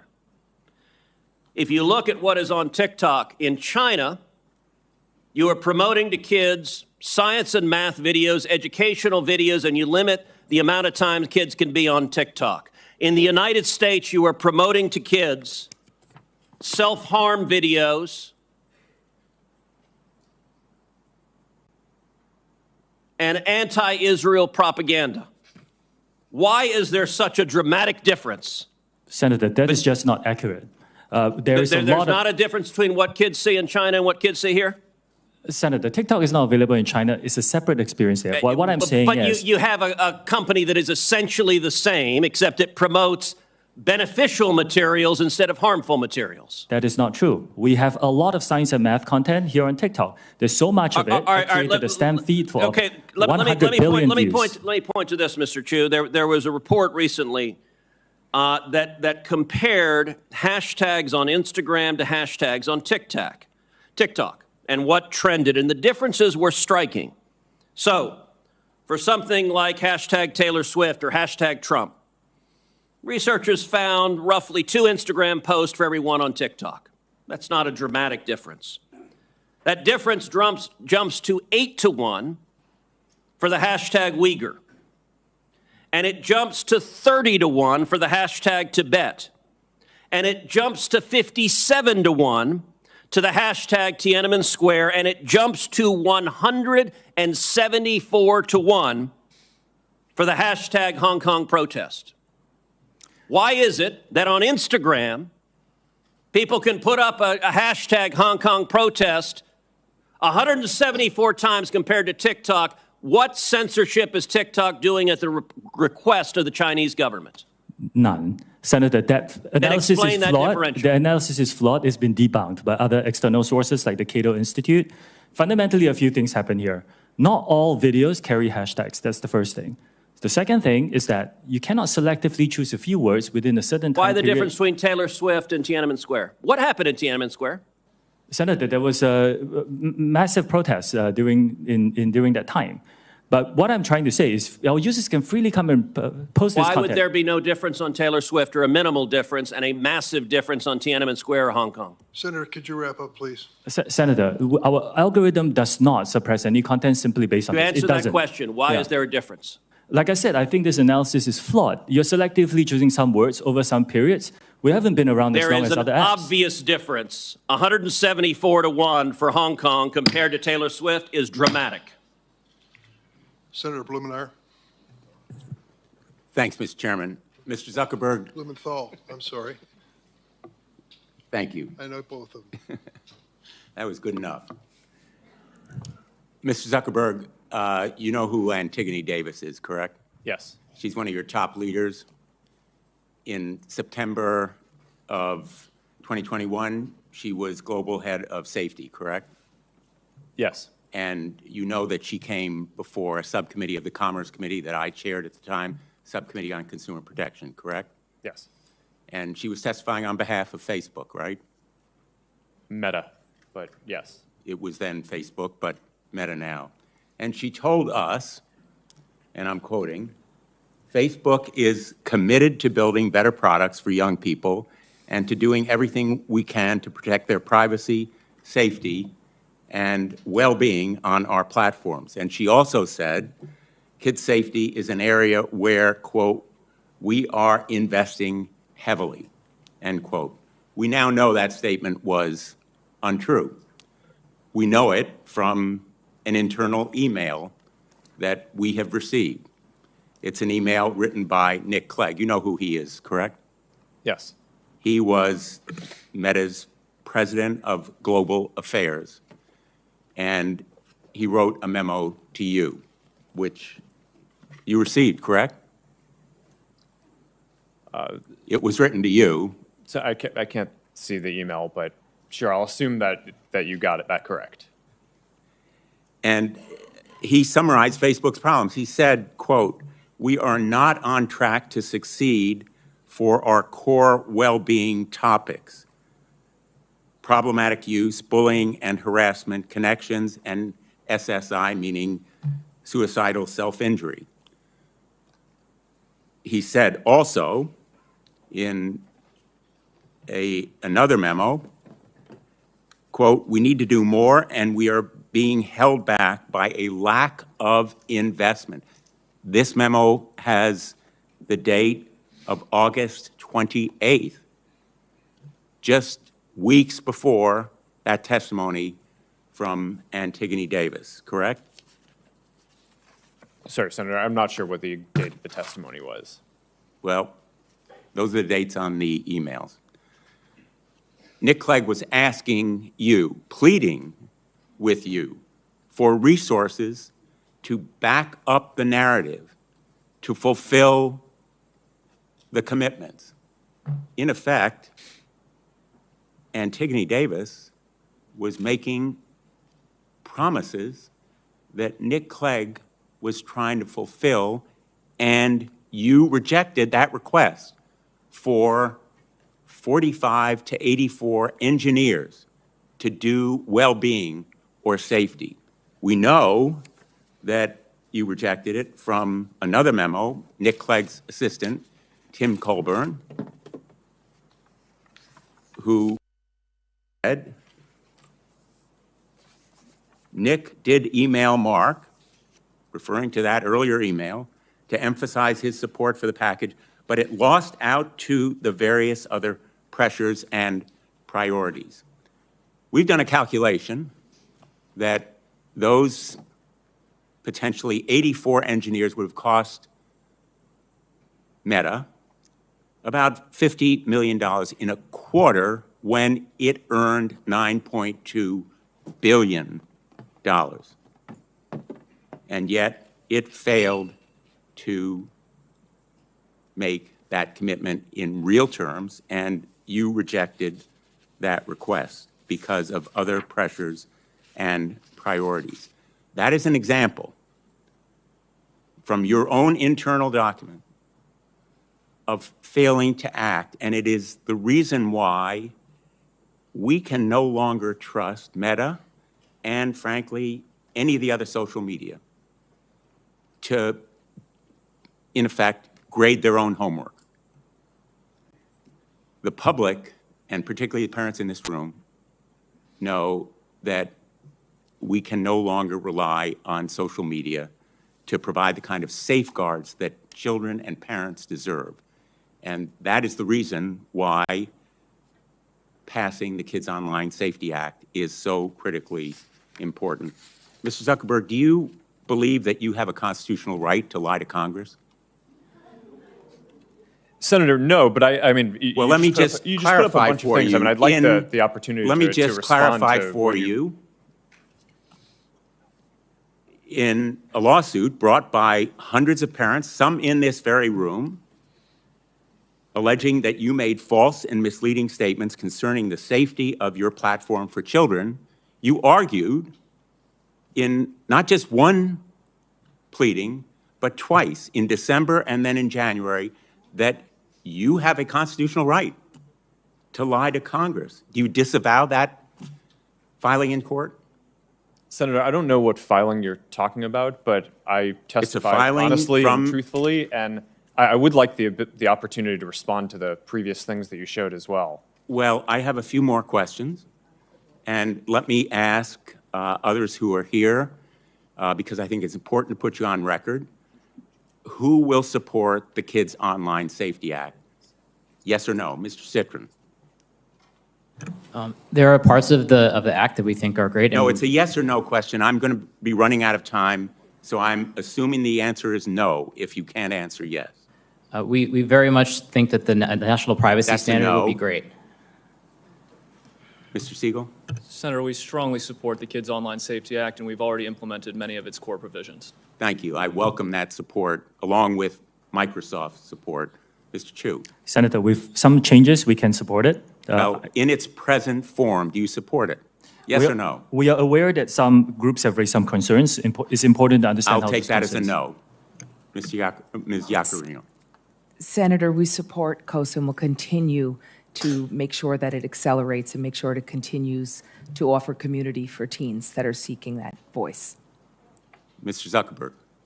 Senator, we support the age-appropriate content standards, but would have some suggestions yes or no, on how to Mr. implement Zuckerberg? it. Do you support the Kids Online Safety Act? Senator, it's a I think measure these are that is nuanced public, things. and I'm just asking whether you'll support it or not. These are nuanced things. I think that the basic spirit is right. I think the basic ideas in it are right, and there are some ideas that I would debate how to best implement them. Unfortunately, I don't think we can count on social media as a group or big tech to support this measure. And in the past, we know it's been opposed by armies of lawyers and lobbyists. We're prepared for this fight. But I am very, very glad that we have parents here, because tomorrow we're going to have an advocacy day. And the folks who really count, the people in this room who support this measure, are going to be going to their representatives and their senators, and their voices and faces are going to make a difference. Senator Schumer has committed that he will work with me to bring this bill to a vote, and then we will have real protection for children and parents online. Thank you, Mr. Chairman. Thank you, Senator Blumenthal. We have a vote on, has Senator Cotton, have you voted on and Senator Hawley, you haven't voted yet? You're next. And I don't know how long the vote will be open, but I'll turn over to you. Thank you, Mr. Chairman. Mr. Zuckerberg, let me start with you. Did I hear you say in your opening statement that there's no link between mental health and social media use? Senator, what I said is I think it's important to look at the science. I know it's people widely talk about this as if that is something that's already been proven, and I think that the bulk of the scientific evidence does not support that. Well, really, let me just remind you of some of the science from your own company. Instagram studied the effect of your platform on teenagers. Let me just read you some quotes from the Wall Street Journal's report on this. Company researchers found that Instagram is harmful for a sizable percentage of teenagers, most notably teenage girls. Here's a quote from your own study. Quote, "We make body image issues worse for 1 in 3 teen girls." Here's another quote. Teens blamed Instagram, this is your study, for increases in the rate of anxiety and depression. This reaction was unprompted and consistent across all groups. That's your study.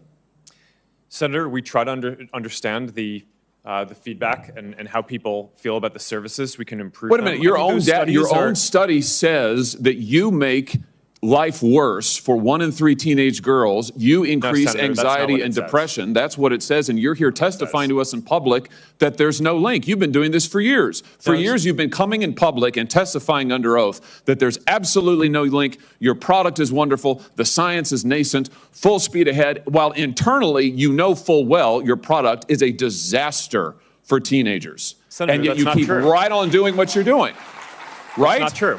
That's not true. Let me show you some other facts I know that you're familiar with. Wait a minute. That's not a question. That's not a question. Those are facts, Mr. Zuckerberg. That's not a question. Those aren't facts. Let me show you some more facts. Here's some information from a whistleblower who came before the Senate, testified under oath in public. He worked for you. It's a senior executive. Here's what he showed he found when he studied your products.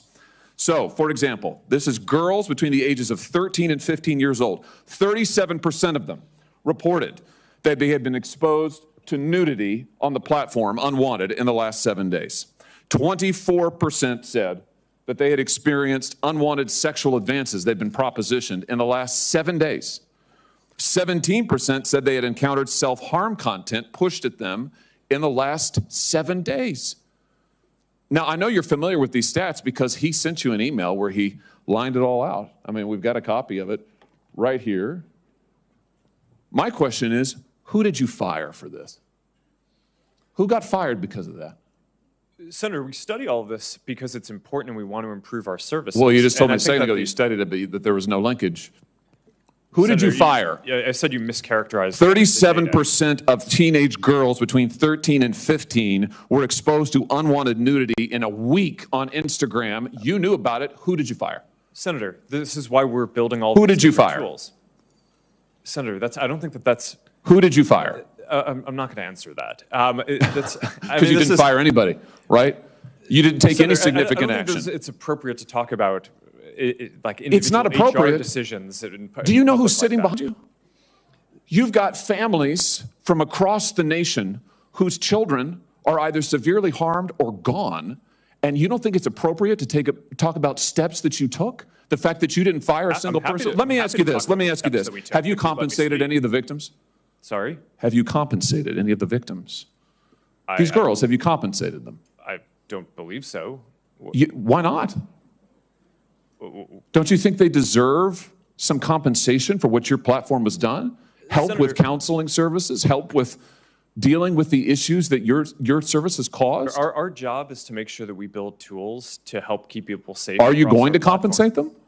Senator, our job and what we take seriously is making sure that we build industry-leading tools to find harmful content, make money. Take it off the services, to make money, and to build tools that empower parents. So you didn't take any action. You didn't take any action. Senator. You didn't fire anybody. You haven't compensated a single victim. Let me ask you this. Let me ask you this. There's families of victims here today. Have you apologized to the victims? Would you like to do so now? Well, they're here. You're on national television. Would you like now to apologize to the victims who have been harmed by your product? Show them the pictures. Would you like to apologize for what you've done to these good people? I'm sorry for everything that you have all gone through. It's terrible. No one should have to go through the things that your families have suffered. And this is why we invest so much and are going to continue doing industry-leading efforts to make sure that no one has to go through the types of things that your families have had to suffer. You know, why, Mr. Zuckerberg, why should your company not be sued for this? Why is it that you can claim, you hide behind a liability shield, you can't be held accountable? Shouldn't you be held accountable personally? Will you take personal responsibility? Senator, I think I've already answered this. I mean, these Well, are try serious this again. issues. Will you take personal responsibility? Senator, I view my job and the job of our company as building the best tools that we can to keep our community safe. Well, you're failing at and that. Well, Senator, we're doing an industry-leading effort. We build AI tools nonsense. Your product is killing people. Will you personally commit to compensating the victims? You're a billionaire. Will you commit to compensating the victims? Will you set up a compensation fund Senator, with your money? I think these are with your money. Senator, these are complicated Yes, no, that's not a complicated question, though. That's a yes or no. Will you set up a victims compensation fund with your money, the money you made on these families sitting behind you? Yes or no? Senator, I don't think that's my job is to Sounds make sure like that a we no. build good tools. My Sounds job like a is no. to make sure that Your job is to be responsible for what your company has done. You've made billions of dollars on the people sitting behind them, you here. You've done nothing to help them. You've done nothing to compensate them. You've done nothing to put it right. You could do so here today, and you should. You should, Mr. Zuckerberg. Before my time expires, Mr. Chu, let me just ask you, your platform, why should your platform not be banned in the United States of America? You are owned by a Chinese communist company or a company based in China. The editor-in-chief of your parent company is a Communist Party secretary. Your company has been surveilling Americans for years. According to leaked audio from more than 80 internal TikTok meetings, China-based employees of your company have repeatedly accessed non-public data of United States citizens. Your company has tracked journalists improperly gaining access to their IP addresses, user data, in an attempt to identify whether they're writing negative stories about you. Why should your platform is basically an espionage arm for the Chinese Communist Party? Why should you not be banned in the United States of America? Senator, I disagree with your characterization. Many of what you have said, we have explained in a lot of detail. TikTok is used by 170 million Americans. I know, and every single one of those Americans are in danger from the fact that you track their keystrokes, you track their app usage, you track their location data, and we know that all of that information can be accessed by Chinese employees who are subject to the dictates of the Chinese Communist Party. Why should you not be banned in this country? Senator, that is not accurate. A lot of what you describe we collect, we don't. It is 100% accurate. Do you deny that repeatedly Americans' data has been accessed by ByteDance employees in China? We built a project that cost us billions of dollars to stop that, and we have made a lot of progress. And it hasn't been stopped. According to the Wall Street Journal report from just yesterday, even now, ByteDance workers, without going through official channels, have access to the private information of American citizens. I'm quoting from the article, private information of American citizens, including their birth date, their IP address, and more. That's now. Senator, as we know, the media doesn't always get it right. What we have. But the Chinese Communist Party does? I'm not saying that. What I'm saying is that we've spent billions of dollars to build this project. It's rigorous, it's robust, it's unprecedented, and I'm proud of the work that the 2,000 employees are doing to protect the data. But it's not protected. That's the problem, Mr. Chu. It's not protected at all. It's subject to Communist Chinese Party inspection and review. Your app, unlike anybody else sitting here, and heaven knows I've got problems with everybody here, but your app, unlike any of those, is subject to the control and inspection of a foreign hostile government that has actively trying to track the information of whereabouts of every American that they get their hands on. Your app ought to be banned in the United States of America for the security of this country. Thank you, Mr. Chairman. Senator Hirono. Thank you, Mr. Chairman. As we've heard, children face all sorts of dangers when they use social media, from mental health harms to sexual exploitation, even trafficking.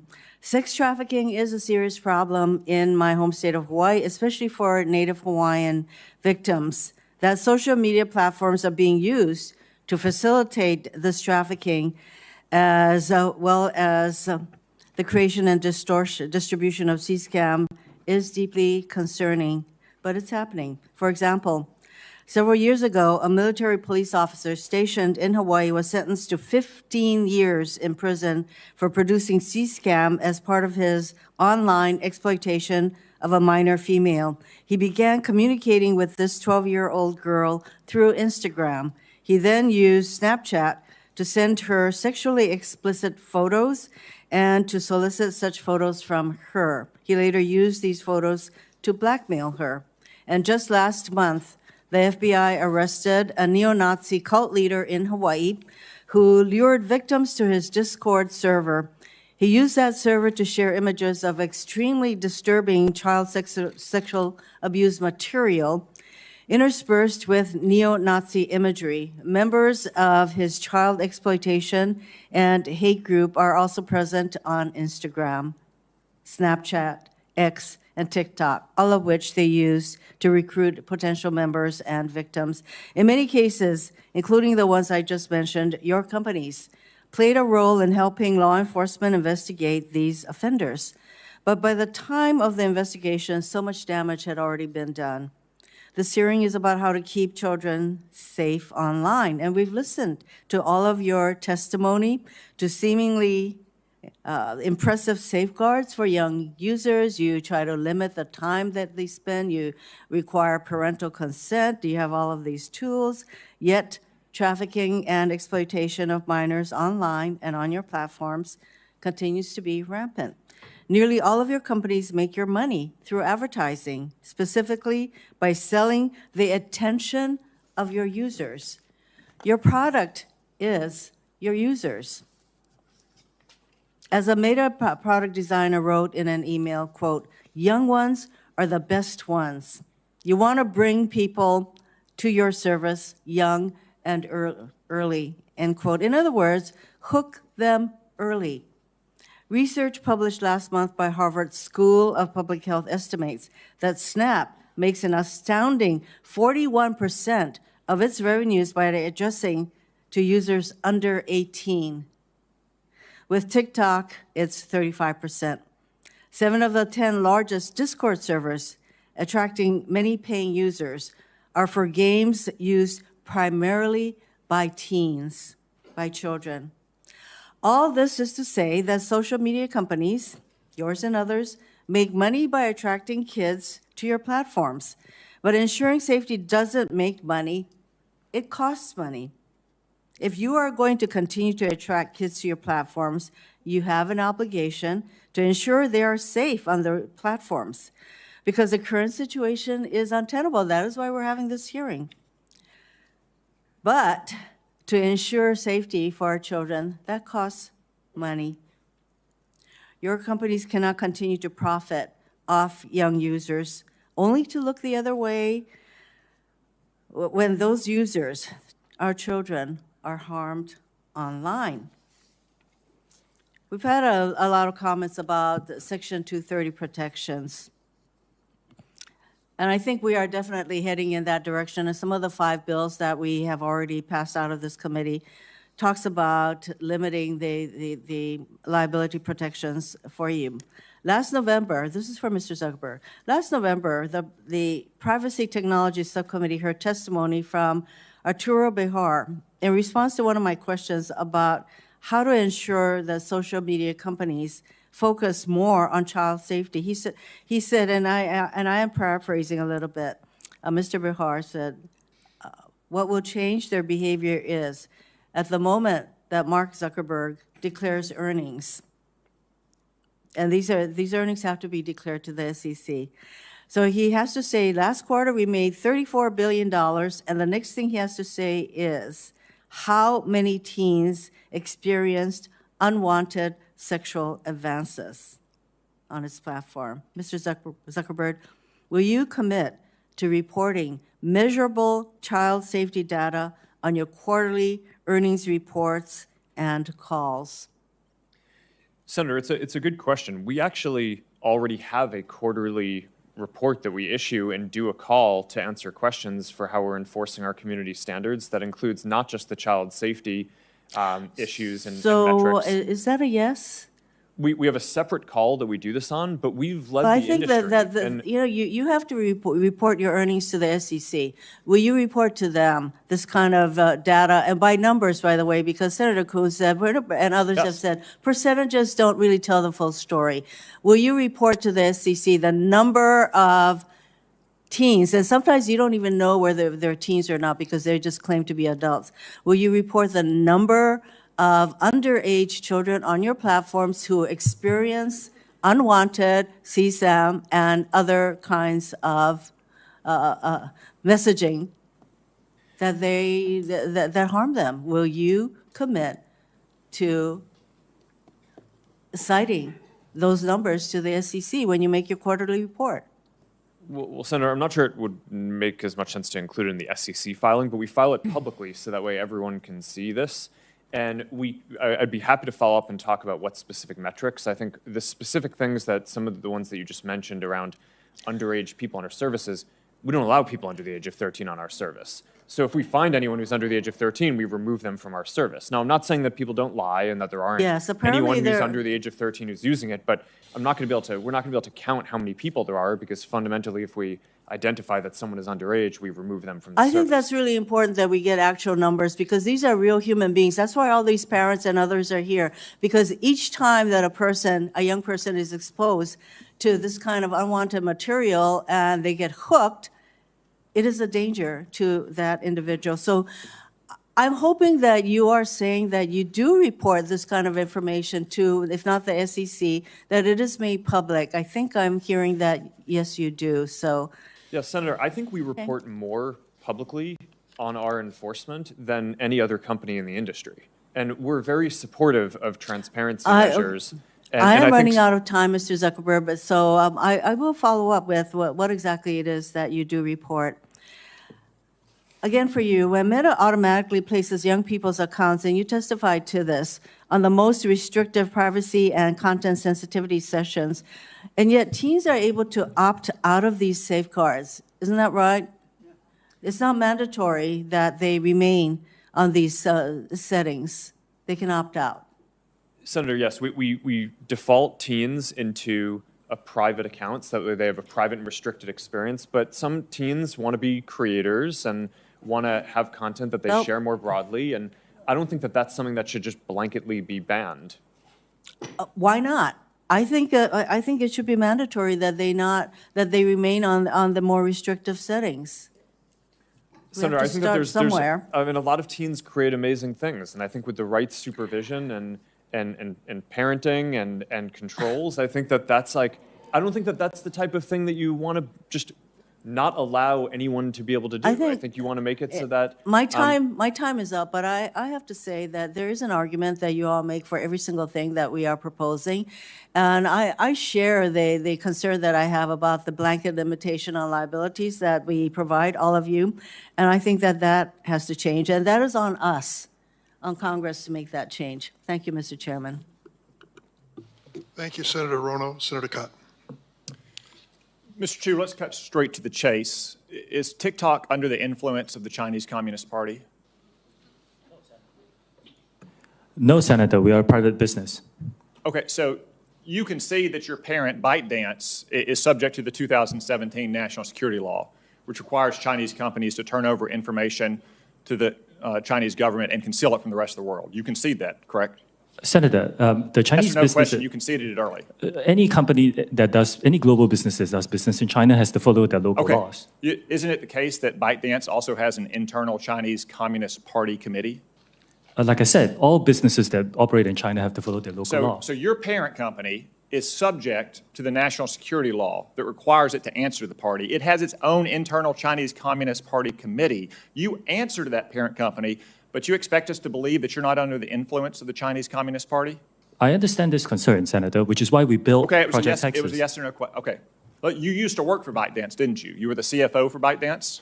That is correct, Senator. In April 2021, while you were the CFO, the Chinese Communist Party's China Internet Investment Fund purchased a 1% stake in ByteDance's main Chinese subsidiary, the ByteDance Technology Company. In return for that so-called 1% golden share, the party took one of 3 board seats at that subsidiary company. That's correct, isn't it? It's for the Chinese business. Is that correct? It's for the Chinese business, yes. That deal was finalized on April 30th, 2021. Isn't it true that you were appointed the CEO of TikTok the very next day on May 1, 2021? Well, it's a coincidence. It's a coincidence that you were the CFO, Senator, that the Chinese Communist Party took its golden share in its board seat, and the very next day you were appointed the CEO of TikTok? That's a hell of a coincidence. It really is, Senator. Yeah, it is. Okay. And before ByteDance, you were at a Chinese company called Xiaomi, is that correct? Yes, I used to work around the world. Where did you live when you worked at Xiaomi? I lived in China, like many expats. Where exactly? In Beijing, in China. How many years did you live in Beijing? Senator, I worked there for about 5 years. So you lived there for 5 years? Yes. Isn't it the case that Xiaomi was sanctioned by the United States government in 2021 for being a communist Chinese military company? I'm here to talk about TikTok. I think they then had a lawsuit and it was overturned. I can't remember the details. No, it's another it was company. the Biden administration that reversed those sanctions, just like, by the way, they reversed the terrorist designation on the Houthis in Yemen. How's that working out for them? But it was sanctioned as a Chinese communist military company. So you said today, as you often say, that you live in Singapore. Of what nation are you a citizen? Singapore. Are you a citizen of any other nation? No, Senator. Have you ever applied for Chinese citizenship? Senator, I served my nation in asking- Singapore. No, I did not. Do you have a Singaporean passport? Yes, and I served my military for two and a half years in Do Singapore. you have any other passports from any other nations? No, Senator. Your wife is an American citizen. Your children are American citizens. That's correct. Have you ever applied for American citizenship? No, not yet. Okay. Have you ever been a member of the Chinese Communist Party? Senator, I'm Singaporean. No. Have you ever been associated or affiliated with the Chinese Communist Party? No, Senator. Again, I'm Okay. Singaporean. Let me ask you some hopefully simple questions. You said earlier, in response to a question, that what happened at Tiananmen Square in June of 1989 was a massive protest. Did anything else happen in Tiananmen Square? Yes, I think it's well documented. There was a massacre. There was yeah. the indiscriminate slaughter of hundreds or thousands of Chinese citizens. Do you agree with the Trump administration and the Biden administration that the Chinese government is committing genocide against the Uyghur people? Senator, I've said this before. I think it's really important that anyone who cares about this topic or any topic can freely express themselves on TikTok. It's a very simple question that unites both parties in our country and governments around the world. Is the Chinese government committing genocide against the Uyghur people? Senator, anyone, including, you can come into TikTok and talk about this topic I'm asking you, or any topic that you are a matters to you. worldly, cosmopolitan, well-educated man who's expressed many opinions on many topics. Is the Chinese government committing genocide against the Uyghur people? Actually, Senator, I talk mainly about my company, and I'm here to talk about what yes or TikTok no? does. Yes or no? You're here to give testimony that's truthful and honest and complete.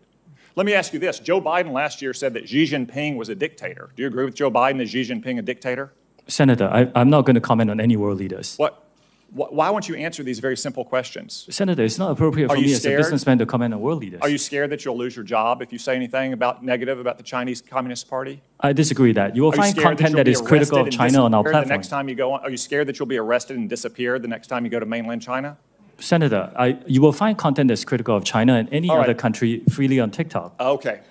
Let's turn to what TikTok, a tool of the Chinese Communist Party, is doing to America's youth. Does the name Mason Edens ring a bell? Senator, you may have to give me more specifics if you don't mind. Yeah, he was a 16-year-old Arkansan. After a breakup in 2022, he went on your platform and searched for things like inspirational quotes and positive affirmations. Instead, he was served up numerous videos glamorizing suicide until he killed himself by gun. What about the name Chase Nazca? Does that ring a bell? Would you mind giving me more details, please? He was a 16-year-old who saw more than 1,000 videos on your platform about violence and suicide until he took his own life by stepping in front of a plane or train. Are you aware that his parents, Dean and Michelle, are suing TikTok and ByteDance for pushing their son to take his own life? Yes, I'm aware of that. Okay. Finally, Mr. Chu, has the Federal Trade Commission sued TikTok during the Biden administration? Senator, I cannot talk about whether there's any Are ongoing... you currently being sued by the Federal Trade Commission? Senator, I cannot talk about any potential lawsuits, I didn't whether say they happen or potential, not. actual. Are you being sued by the Federal Trade Commission? Senator, I think I've given you my answer. I cannot Answer talk is about no. Ms. Yacarino's company is being sued, I believe. Mr. Zuckerberg's company is being sued, I believe. Yet TikTok, the agent of the Chinese Communist Party, is not being sued by the Biden administration. Are you familiar with the name Christina Kafara? You may have to give me more details. Christina Senator. Kafara was a paid advisor to ByteDance, your communist-influenced parent company. She was then hired by the Biden FTC to advise on how to sue Mr. Zuckerberg's company. Senator, ByteDance is a global company and not a Chinese communist company. It's owned by global investors. Public reports indicate that your lobbyist visited the White House more than 40 times in 2022. How many times did your company's lobbyists visit the White House last year? I don't know that, Senator. Are you aware that the Biden campaign and the Democratic National Committee is on your platform? They have TikTok accounts? Senator, we encourage people to come on Which, to by create the way, organic they and won't authentic let content. they won't let their staffers use their personal phones. They give them separate phones that they only use TikTok on. We encourage everyone to join, including yourself, Senator. So all these companies are being sued by the FTC. You're not. The FTC has a former paid advisor or parent talking about how they can sue Mr. Zuckerberg's company. Joe Biden's reelection campaign, the Democratic National Committee, is on your platform. Let me ask you, have you or anyone else at TikTok communicated with or coordinated with the Biden administration, the Biden campaign, or the Democratic National Committee to influence the flow of information on your platform? We work with any creators who want to use our campaign. It's all the same process that we have. So what we have here, we have a company that's a tool of the Chinese Communist Party that is poisoning the minds of America's children, in some cases driving them to suicide, and that at best the Biden administration is taking a pass on, at worst maybe in collaboration with. Thank you, Mr. Chu. Thank you, Senator Cotton. So we're going to take a break now. We're on the second roll call. Members can take advantage of it if they wish. The break will last about 10 minutes. Please do your best to return.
Thank you, Mr. Chair.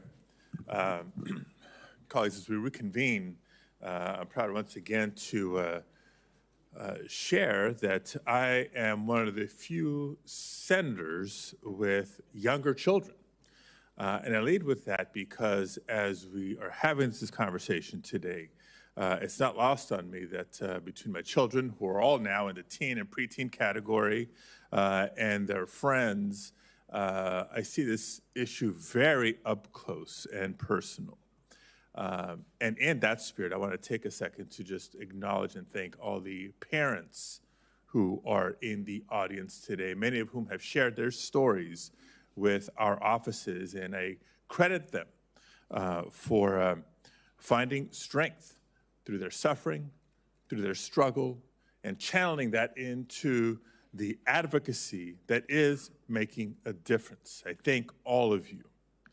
Now, I appreciate, again, personally, the challenges that parents and caretakers, school personnel, and others face in helping our young people navigate this world of social media and technology in general. Now, the services our children are growing up with provide them unrivaled access to information. I mean, this is beyond what previous generations have experienced. And that includes learning opportunities, socialization, and much, much more.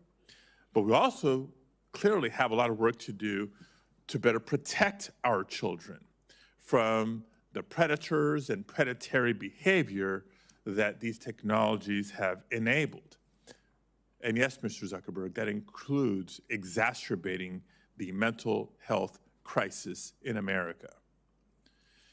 Nearly all teens, we know, have access to smartphones and the internet and use the internet daily.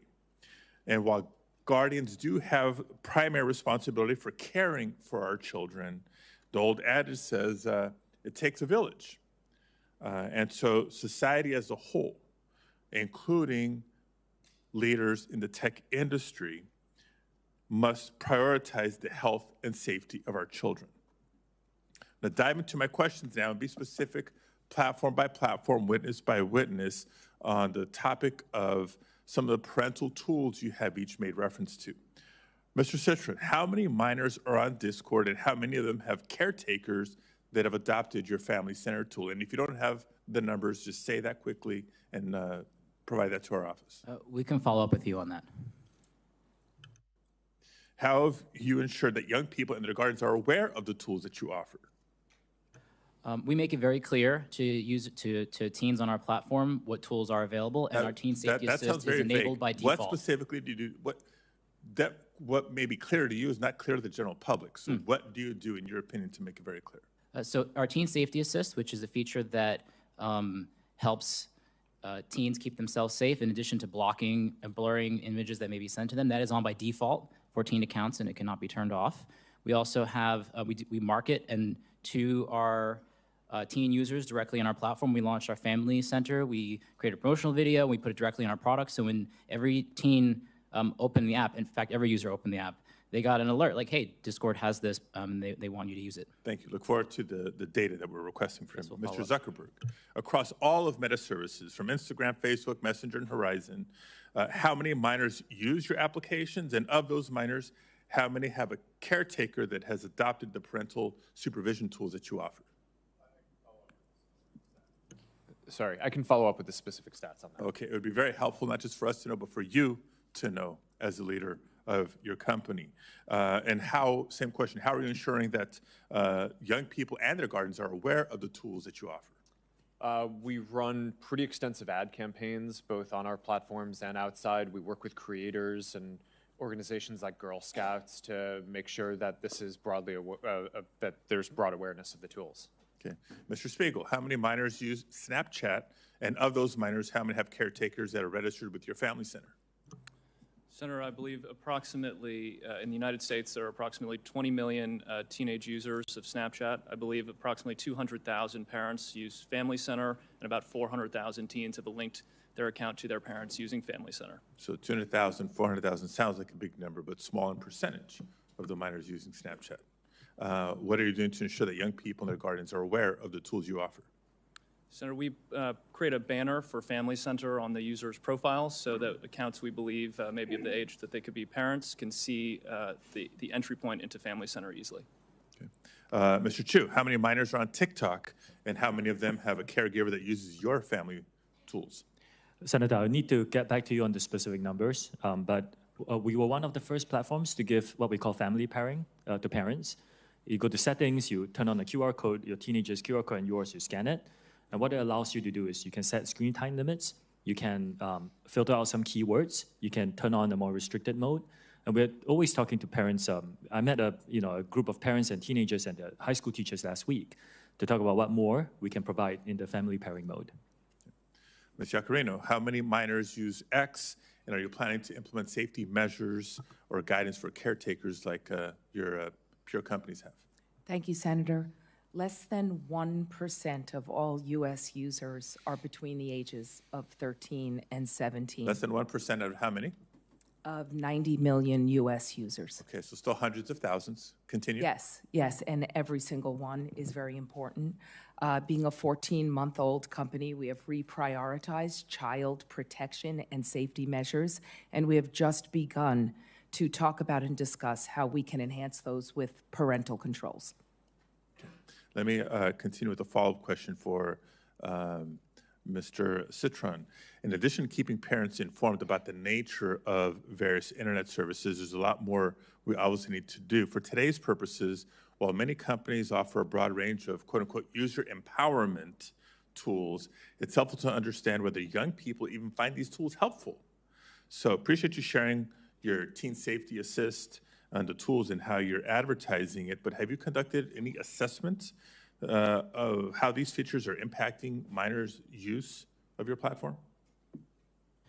Our intention is to give teens tools, capabilities that they can use to keep themselves safe, and also so our teams can help keep teens safe. We recently launched Teen Safety Assist last year, and I do not have a study off the top of my head, but we'd be happy to follow up with you on that. Okay. My time is up. I'll have follow-up questions for each of you, either in the second round or through statements for the record on a similar assessment of the tools that you've proposed. Thank you, Mr. Chair. Thank you, Senator Padilla. Senator Kennedy. Thank you all for being here.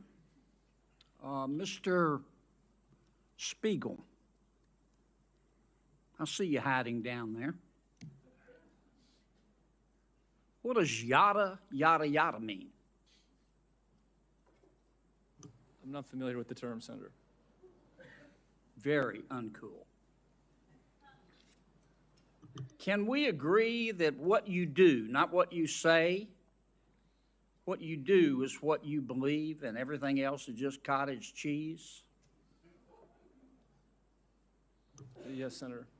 You agree with that? Speak up. Don't be shy.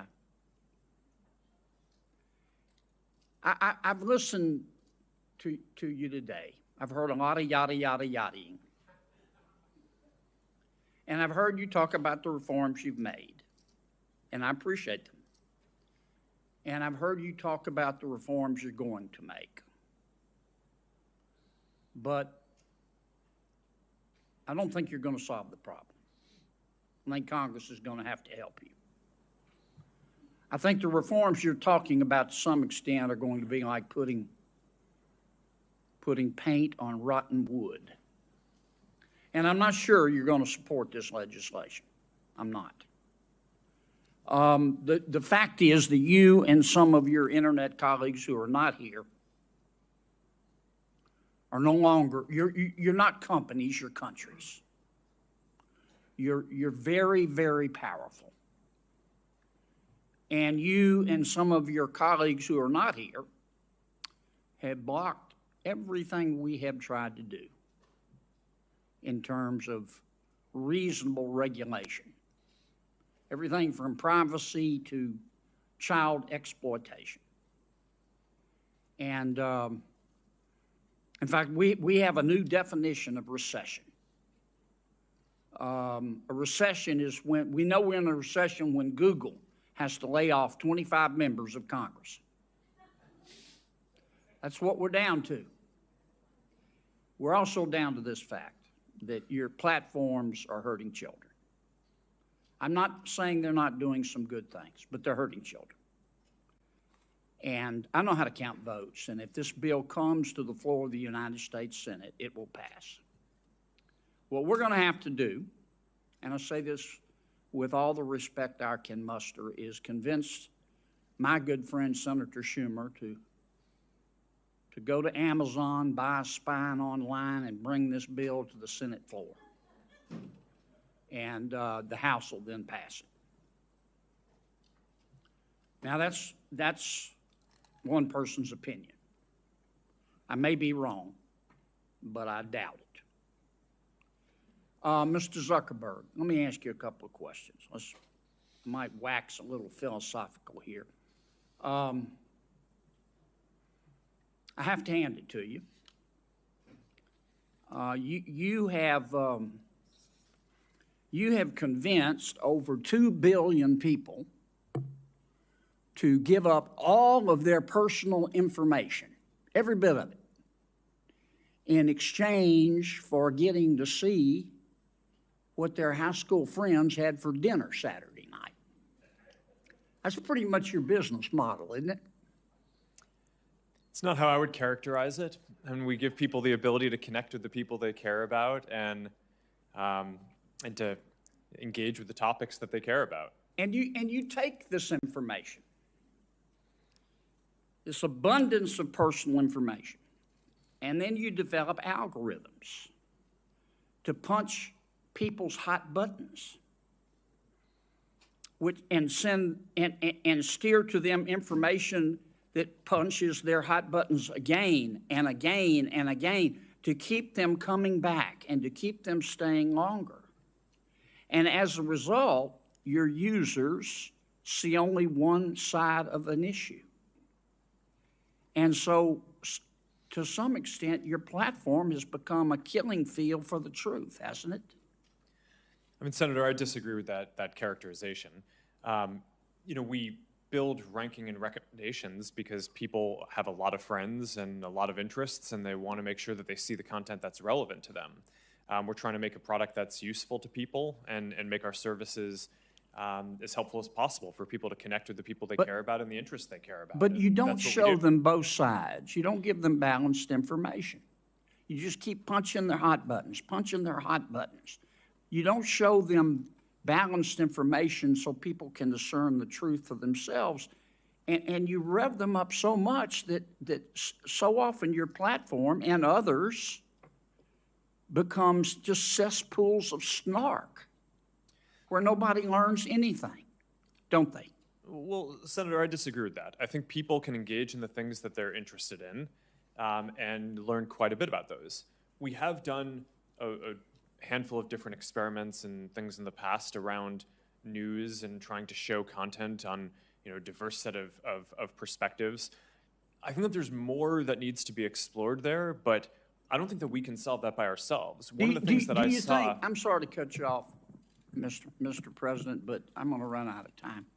Do you think your users really understand what they're giving to you, all of their personal information, and how you process it and how you monetize it? Do you think people really understand? Senator, I think people understand the basic terms. I mean, I think that there's... I actually think that a lot of people overestimate how much information It's been a couple of years since we talked about this. Does your user agreement still suck? I'm not sure how to answer that, Senator. Can you still hide a dead body and all that legalese where nobody can find it? Senator, I'm not quite sure what you're referring to, but I think people get the basic deal of using these services. It's a free service. You're using it to connect with the people you care about. If you share something with people, other people will be able to see your information. It's inherently, if you're putting something out there to be shared publicly or with a private set of people, it's, you're inherently putting it out there. So I think people get that basic part of how the service works. But Mr. Zuckerberg, you're in the foothills of creepy. You track people who aren't even Facebook users. You track your own people, your own users who are your product, even when they're not on Facebook. I'm going to land this plane pretty quickly, Mr. Chairman. I mean, it's creepy. And I understand you make a lot of money doing it, but I just wonder if our technology is greater than our humanity. I mean, let me ask you this final question. Instagram is harmful to young people, isn't it? Senator, I disagree with that. That's not what the research shows on balance. That doesn't mean that individual people don't have issues and that there aren't things that we need to do to help provide the right tools for people. But across all of the research that we've done internally, I mean, the survey that the senator previously cited, there are 12 or 15 different categories of harm that we asked teens if they felt that Instagram made it worse or better. And across all of them, except for the one that Senator Hawley cited, more people said that using Instagram made I've got the to different land issues this that they plane, face Mr. Zuckerberg. either positive or. We just have to agree to disagree. If you believe that Instagram, I'm not saying it's intentional, but if you agree that if you think that Instagram is not hurting millions of our young people, particularly young teens, particularly young women, you shouldn't be driving. It is. Thanks. Senator Butler. Thank you, Mr. Chair, and thank you to our panelists who've come to have an important conversation with us. Most importantly, I want to appreciate the families who have shown up to continue to be remarkable champions of your children and your loved ones, for being here, and in particular to California families that I was able to just talk to on the break, the families of Sammy Chapman from Los Angeles and Daniel Puerta from Santa Clarita. They are here today and are doing some incredible work to not just protect the memory and legacy of their boys, but the work that they're doing is going to protect my 9-year-old. And that is indeed why we're here. There are a couple questions that I want to ask some individuals. Let me start with a question for each of you. Mr. Citron, have you ever sat with a family and talked about their experience and what they need from your product? Yes or no? Yes, I have spoken with parents about how we can build tools to help them. Mr. Spiegel, have you sat with families and young people to talk about your products and what they need from your product? Yes, Senator. Mr. Hsu? Yes, I just did it 2 weeks ago, for example. I don't want to know what you did for the hearing prep, Mr. Hsu. I just wanted to know if you did anything Senator, in terms of designing the product that you are creating.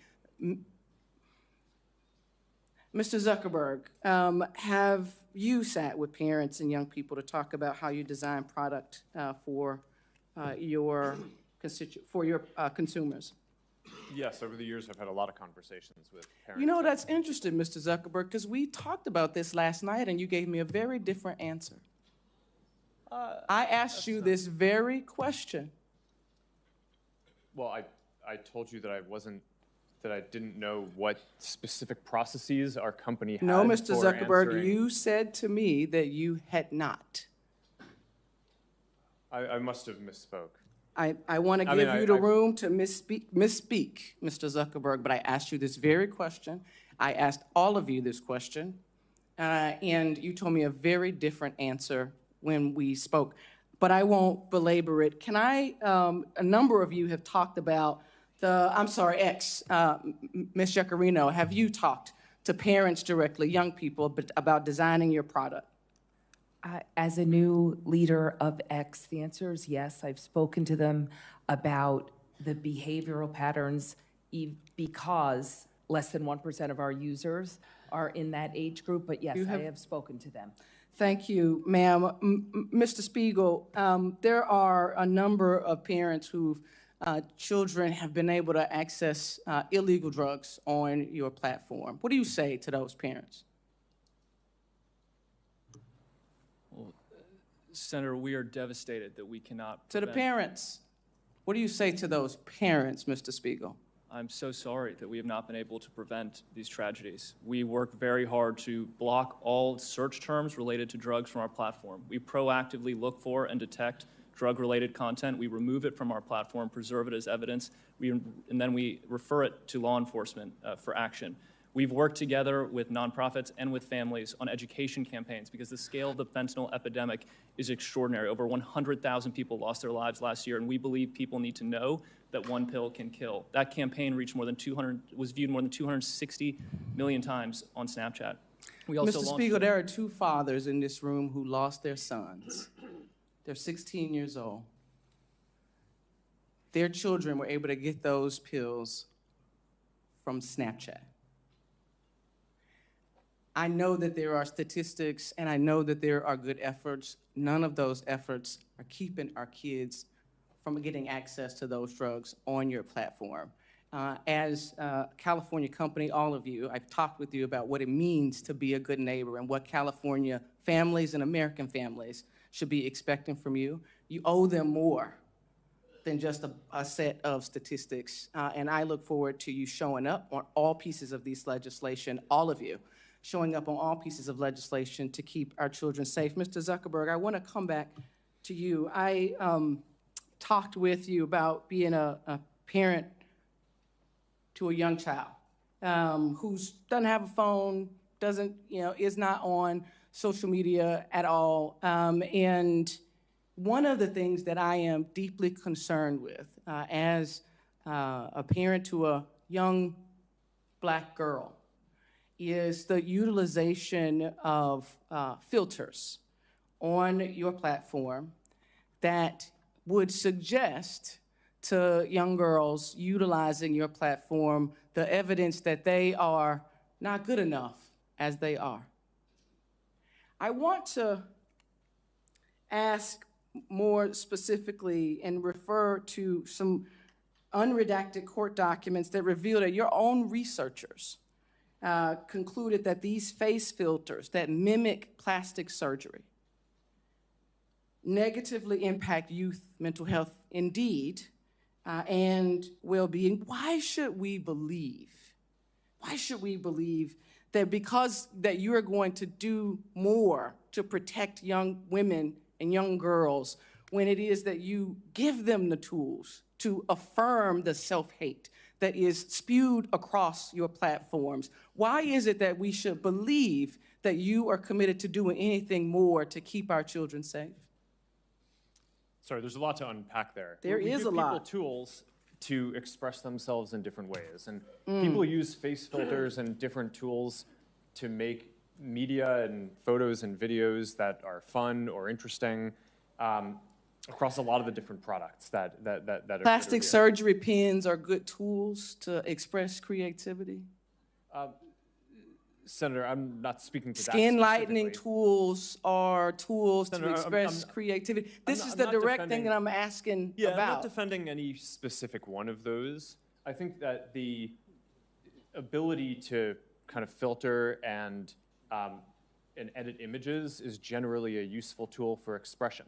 For that specifically, I'm not familiar with the study that you're referring to, but we did make it so that we're not recommending this type of content to teens. I made no reference to a study, to court documents that revealed your knowledge of the impact of these types of filters on young people generally, young girls in particular. Senator, I disagree with that characterization. I think that there have been hypotheses. With court documents? I haven't seen any document that says okay, that, Mr. Zuckerberg, my time is up. I hope that you hear what is being offered to you and are prepared to step up and do better. I know this Senate committee is going to do our work to hold you in to greater account. Thank you, Mr. Chair. Senator Tillis. Thank you, Mr. Chair. Thank you all for being here. I don't feel like I'm going to have an opportunity to ask a lot of questions, so I'm going to reserve the right to submit some for the record. But I have heard, we've had hearings like this before. I've been in the Senate for 9 years. I've heard hearings like this before. I've heard horrible stories about people who have died, committed suicide, been embarrassed. Every year, We have an annual flogging every year. And what materially has occurred over the last 9 years? Do any of you all, just yes or no question, do any of y'all participate in an industry consortium trying to make this fundamentally safe across platforms? Yes or no, Mr. Zuckerberg? Yes. There's a variety of organizations Do you that we participate in them? work. Which organizations? I should say, does anyone here not participate in an industry? I actually think it would be immoral for you all to consider it a strategic advantage to keep safe or to keep private something that would secure all these platforms to avoid this sort of problem. Do you all agree with that? That anybody that would be saying you want ours because ours is the safest and these haven't figured out the secret sauce, that you as an industry realize this is an existential threat to you all if we don't get it right, right? I mean, you've got to secure your platforms. You got to deal with this. Do you not have an inherent mandate to do this? Because it would seem to me if you don't, you're going to cease to exist. I mean, we could regulate you out of business if we wanted to. And the reason I'm saying it may sound like a criticism. It's not a criticism. I think we have to understand that there should be an inherent motivation for you to get this right.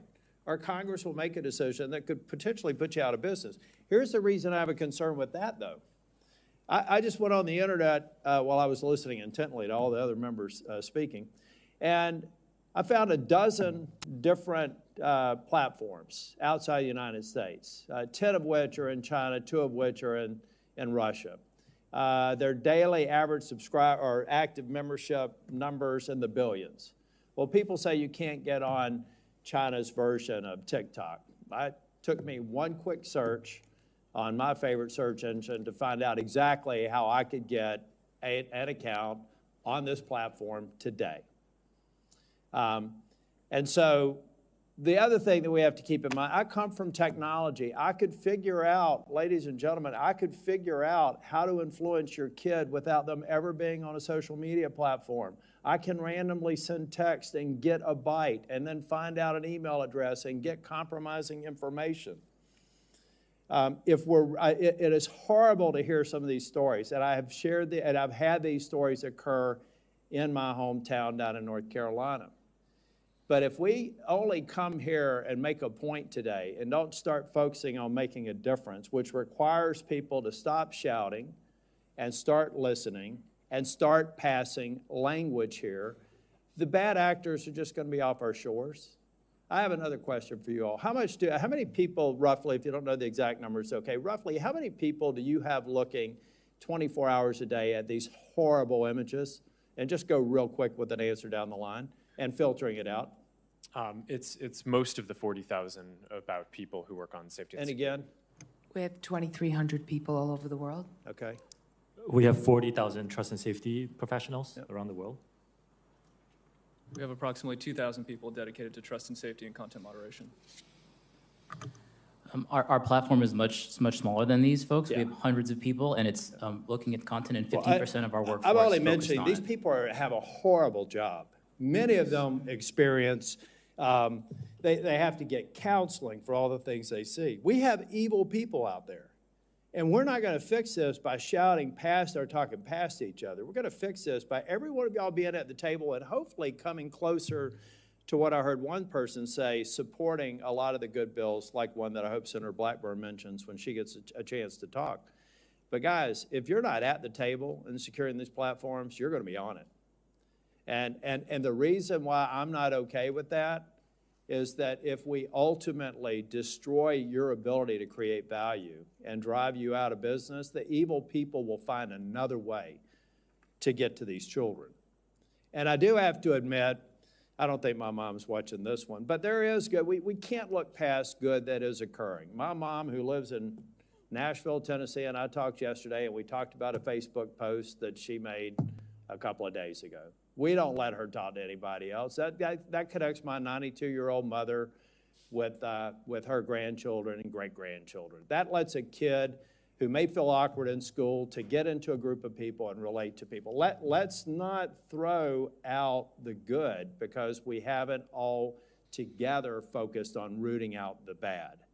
Now, I guarantee you, I could go through some of your governance documents and find a reason to flog every single one of you because you didn't place the emphasis on it that I think you should. But at the end of the day, I find it hard to believe that any of you people started this business, some of you in your college dorm rooms, for the purposes of creating the evil that is being perpetrated on your platforms. But I hope that every single waking hour, you're doing everything you can to reduce it. You're not going to be able to eliminate it. And I hope that there are some enterprising young tech people out there today that are going to go to parents and say, ladies and gentlemen, your children have a deadly weapon. They have a potentially deadly weapon, whether it's a phone or a tablet. You have to secure it. You can't assume that they're going to be honest and say that they're 16 when they're 12. We all have to recognize that we have a responsibility to play, and you guys are at the tip of the spear. So I hope that we can get to a point to where we are moving these bills. If you got a problem with them, state your problem, let's fix it. No is not an answer. And know that I want the United States to be the beacon for innovation, to be the beacon for safety, and to prevent people from using other options that have existed since the internet has existed to exploit people. And count me in as somebody that will try and help out. Thank you, Mr. Chair. Thank you, Senator Tillis. Next is Senator Ossoff. Thank you, Mr. Chairman, and thank you to our witnesses today. Mr. Zuckerberg, I want to begin by just asking a simple question, which is, do you want kids to use your platform more or less? Well, we don't want people under the age of 13 using. Do you want teenagers 13 and up to use your platform more or less? Well, we would like to build a product that is useful and that people want to use more. My time is going to be limited, so it's just, do you want them to use it more or less? Teenagers 13 to 17 years old, do you want them using Meta products more or less? I'd like them to be useful enough that they want to use them more. You want them to use it more. I think herein we have one of the fundamental challenges. In fact, you have a fiduciary obligation, do you not, to try to get kids to use your platform more? It depends on how you define that. We obviously are a business. I'm sorry, Mr. Zuckerberg, our time is, it's self-evident that you have a fiduciary obligation to get your users, including users under 18, to use and engage with your platform more rather than less, correct? Over the long term, but in the near term, we often take a lot of steps, including we made a change to show less videos that on the platform that reduced amount of time by more than 50 million Okay, hours. but if your shareholders ask you, Mark, I wouldn't, Mr. Zuckerberg here, but your shareholders might be on a first-name basis with you. Mark, are you trying to get kids to use Meta products more or less? You'd say more, right? Well, I would say that over the long term, we're trying to create the most I mean, value let's look. So the 10K you file with the SEC, a few things I want to note. Here are some quotes, and this is a filing that you signed, correct? Yes. Yeah. Our financial performance has been and will continue to be significantly determined by our success in adding, retaining, and engaging active users. Here's another quote. If our users decrease their level of engagement with our products, our revenue, financial results, and business may be significantly harmed. Here's another quote. We believe that some users, particularly younger users, are aware of and actively engaging with other products and services similar to or as a substitute for ours. It continues, in the event that users increasingly engage with other products and services, we may experience a decline in use and engagement in key demographics or more broadly, in which case our business would likely be harmed. You have an obligation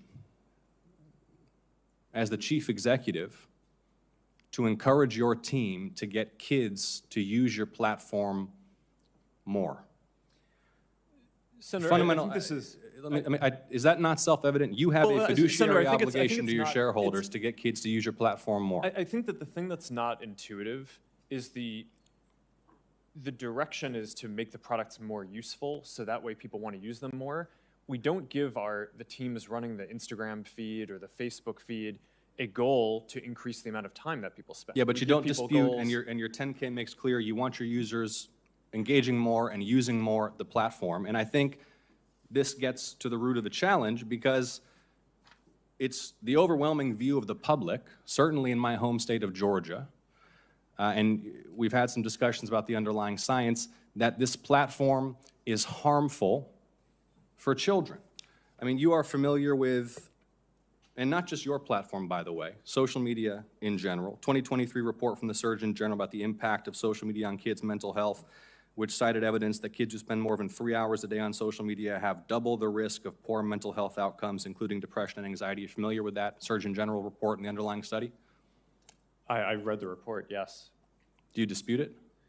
No, but I think it's important to characterize it correctly. I think what he was flagging in the report is that there seems to be a correlation, and obviously the mental health issue is very important, so it's something that needs to be studied we know. further. The thing is, that's everyone knows there's a correlation. Everyone knows that kids who spend a lot of time, too much time on your platforms are at risk.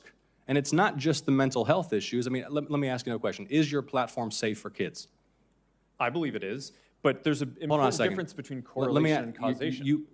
Because we're not going to be able to get anywhere. We want to work in a productive, open, honest, and collaborative way with the private sector to pass legislation that will protect Americans, that will protect American children above all, and that will allow businesses to thrive in this country. If we don't start with an open, honest, candid, realistic assessment of the issues, we can't do that. The first point is you want kids to use the platform more. In fact, you have an obligation to.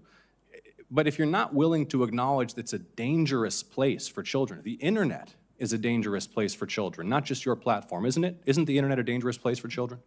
I think it can be. Yeah, there's both great things that people can do, and there are harms that we need to work to Yeah, mitigate. it's a dangerous place for children. There are families here who have lost their children. There are families across the country whose children have engaged in self-harm, who have experienced low self-esteem, who have been sold deadly pills on the internet. The internet's a dangerous place for children, and your platforms are dangerous places for children. Do you agree? I think that there are harms that we need to work to mitigate.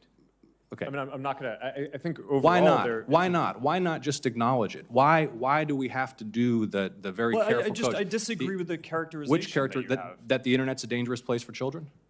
I think you're trying to characterize our products as inherently dangerous, and I think that... Inherent or not, your products are places where children can experience harm. They can experience harm to their mental health. They can be sold drugs. They can be preyed upon by predators.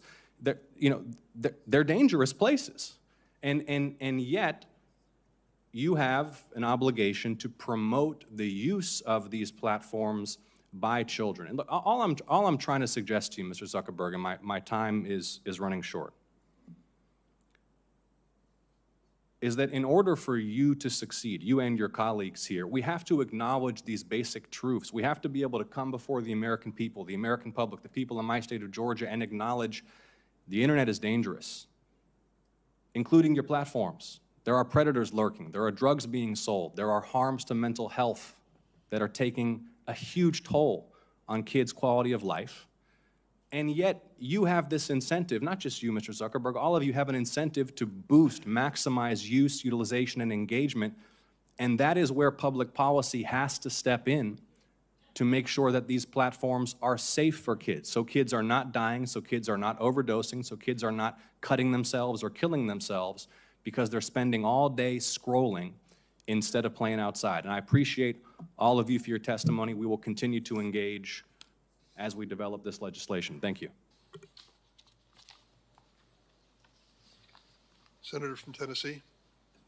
Thank you, Mr. Chairman. Thank you to each of you for coming. And I know some of you had to be subpoenaed to get here, but we do appreciate that you all are here. Mr. Chu, I want to come to you first.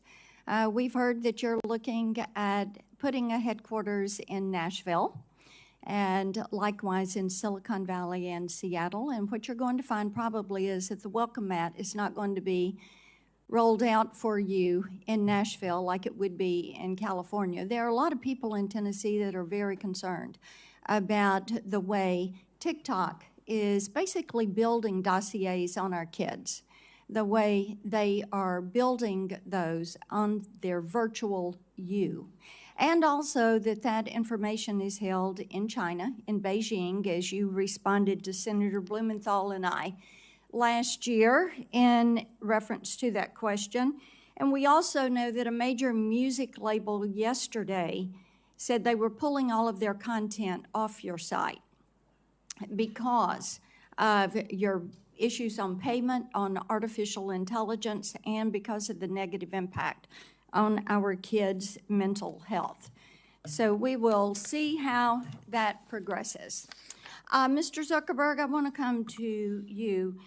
We have just had, Senator Blumenthal and I, of course, have had some internal documents and emails that have come our way. One of the things that really concerned me is that you referred to your young users in terms of their lifetime value of being roughly $270 per teenager.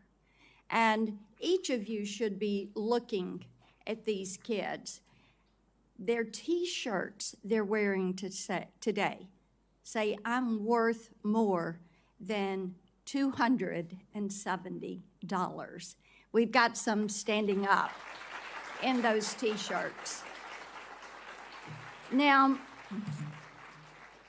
and some of the children from our state, some of the children, the parents that we have worked with, just to think, whether it is Becca Schmidt, David Mollick, Sarah Flatt, Annalie Schote, would you say that life is only worth $270?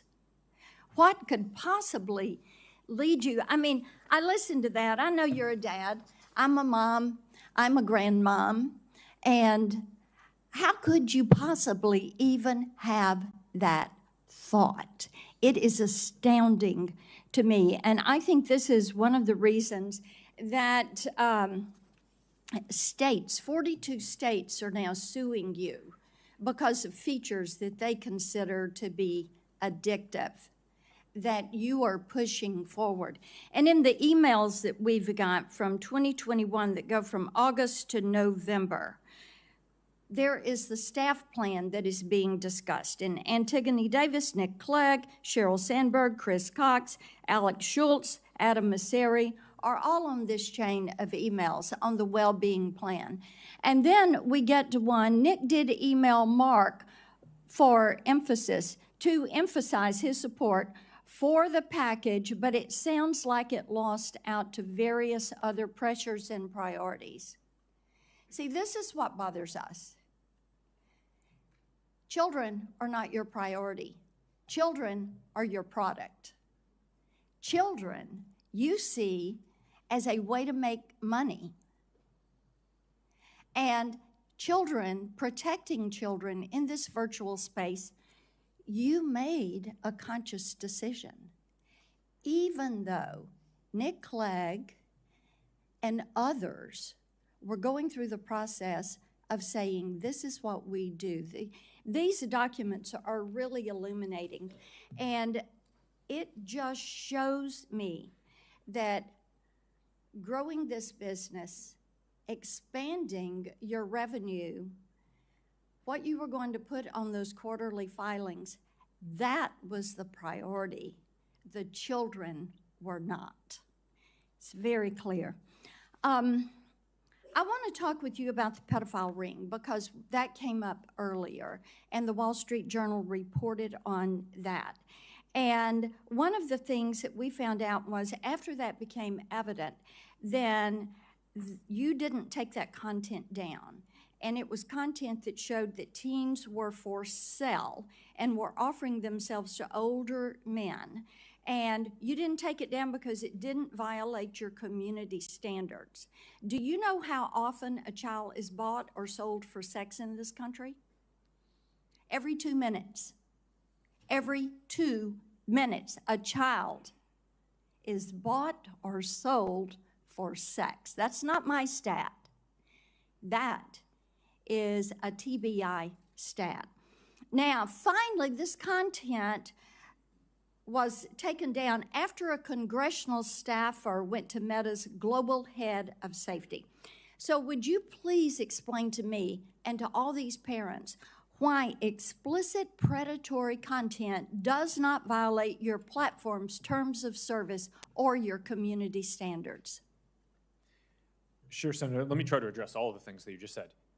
It does violate our standards. We work very hard to take it down. Didn't take it down. We've reported, I think it's more than 26 million examples of this kind of content. Didn't take it down until a congressional staffer brought it up.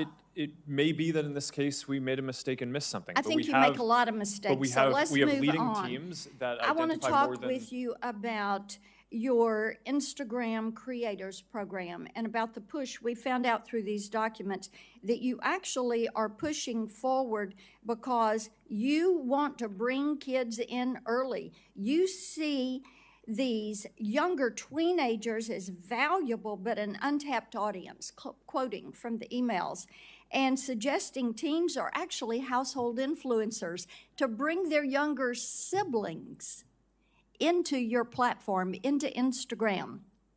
Now, how can you ensure that Instagram creators, your product, your program, does not facilitate illegal activities when you fail to remove content pertaining to the sale of minors?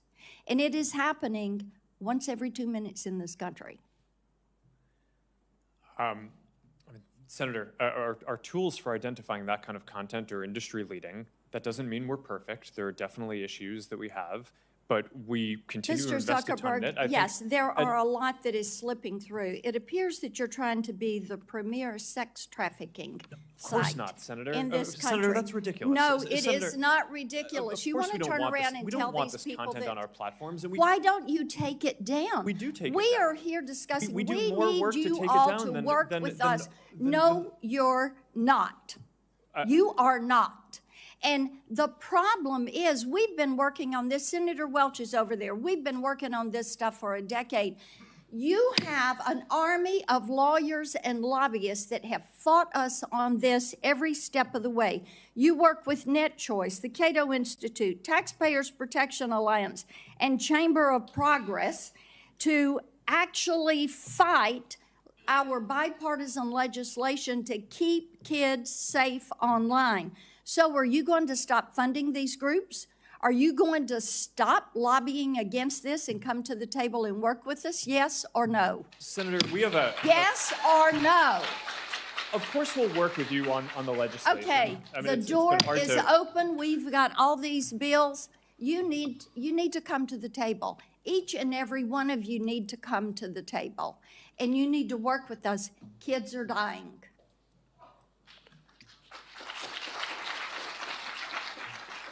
Senator Welch? I want to thank my colleague, Senator Blackburn, for her decade of work on this. I actually have some optimism.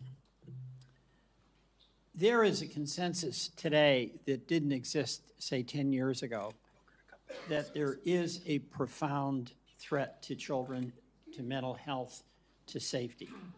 There's not a dispute. That was in debate before. That's a starting point.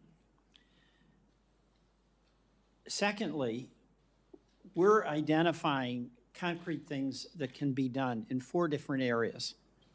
1 is industry standards. 2 is legislation. 3 are the courts. And then 4 is a proposal that Senator Bennett, Senator Graham, myself, and Senator Warren have to establish an agency, a governmental agency, whose responsibility would be to engage in this on a systematic, regular basis with proper resources. And I just want to go through those. I appreciate the industry standard decisions and steps that you've taken in your companies. But it's not enough, and that's what I think you're hearing from my colleagues. Like, for instance, where there are layoffs in it is in the trust and verify programs. That's alarming because it looks like there is a reduction in emphasis on protecting things. Like, you just added, Ms. Iacarino, 100 employees in Texas in this category. And how many did you have before? The company is just coming through a significant restructuring. So we've increased the number of trust and safety employees and agents all over the world by at least 10% so far in the last 14 months, and we will continue to do so, specifically in Austin, Texas. All right, Mr. Zuckerberg, my understanding is there have been layoffs in that area as well. There's added jobs there at Twitter, but at Meta, have there been reductions in that There have been across the board, not really focused on that area. I think our investment is relatively consistent over the last couple of years. All right, We invested almost $5 billion in this work last year, and I think this year will be on the same order of magnitude. All right. And another question that's come up is when, to the horror of a user of any of your platforms, somebody has an image on there that's very compromising, often of a sexual nature. Is there any reason in the world why a person who wants to take that down can't have a very simple same-day response to have it taken down? I'll start with Twitter on that. I'm sorry, Senator, I was taking notes. Could you repeat the question? Well, there's a lot of examples of a young person finding out about an image that is of them and really compromises them and actually can create suicidal thoughts. And they want to call up or they want to send an email and say, take it down. I mean, why is it not possible for that to be responded to immediately? Well, we all strive to take down any type of violative content or disturbing content immediately. At X, we have increased our capabilities with a two-step reporting process. If I'm a parent or I'm a kid and I want this down, shouldn't there be methods in place where it comes down? You can see what the image is. Yes. An ecosystem-wide standard would improve and actually enhance the experience for users at all our platforms. All right. There actually is an organization that I think a number of the companies up here are a part of called Take It Down. It's some technology that we and a few others built. All right, so you all are in favor of that, because that is going to give some peace of mind to people, all right? It really, really matters. I don't have that much time, so we've talked about the legislation, and Senator White House had asked you to get back with your position on Section 230, which I'll go to in a minute. But I would welcome each of you responding as to your company's position on the bills that are under consideration in this hearing. All right? I'm just asking you to do that. Third, the court. This big question of Section 230. And today, I'm pretty inspired by the presence of the parents who have turned their extraordinary grief into action and hope that other parents may not have to suffer what for them is a devastating, for everyone, a devastating loss. Senator Whitehouse asked you all to get back very concretely about Section 230 and your position on that. But it's an astonishing benefit that your industry has that no other industry has. They just don't have to worry about being held accountable in court if they're negligent. So you've got some explaining to do, and I'm just reinforcing Senator Whitehouse's request that you get back specifically about that. And then finally, I want to ask about this notion, this idea of a federal agency who's resourced and whose job is to be dealing with public interest matters that are really affected by big tech. It's extraordinary what has happened in our economy with technology, and your companies represent innovation and success. But just as when the railroads were ascendant and were in charge and ripping off farmers because of practices they were able to get away with, just as when Wall Street was flying high, but there was no one regulating blue sky laws, we now have a whole new world in the economy. And Mr. Zuckerberg, I remember you testifying in the Energy and Commerce Committee, and I asked you your position on the concept of a federal regulatory agency. My recollection is that you were positive about that. Is that still the case? I think it could be a reasonable solution. There are obviously pros and cons to doing that versus through the normal, the current structure of having different regulatory agencies focused on specific issues. Right. But because a lot of the things trade off against each other, like one of the topics that we talked about today is encryption, and that's obviously really important for privacy and security. Right. Can we just go down the line? I'm at the end, but thank you. Ms. Iacomino? Senator, I think the industry initiative to keep those conversations going would be something X would be very, very proactive about. If you think about our support of the REPORT Act, the SHIELD Act, the Stop CSAM Act, our support of the Project Safe Childhood Act, I think our intentions are clear to participate and to lead here. Yeah. Senator, we support national privacy legislation, for example, so that sounds like a good idea. We just need to understand what it means. All right. Mr. Spiegel? Senator, we'll continue to work with your team, and we'd certainly be open to exploring the right regulatory body for big technology. But the idea of a regulatory body is something that you can see has merit. Yes, Senator. And Mr. Sifrin? Yeah, we're very open to working with you and our peers and anybody on helping make the internet a safer place. You know, I think you mentioned this is not a one platform problem. Right. So we do look to collaborate with other companies and with nonprofits in the government. Okay. I thank you all. Mr. Chairman, I yield back. Thank you, Senator Welch. Well, we're going to conclude this hearing, and thank you all for coming today. You probably have your scorecard out there. You've met at least 20 members of this committee and have your own impressions of their questioning, their approach, and the like. But the one thing I want to make clear as chairman of this committee for the last 3 years is this was an extraordinary vote on an extraordinary issue. A year ago, we passed 5 bills unanimously in this committee. You heard all the senators. Every spot on the political spectrum was covered.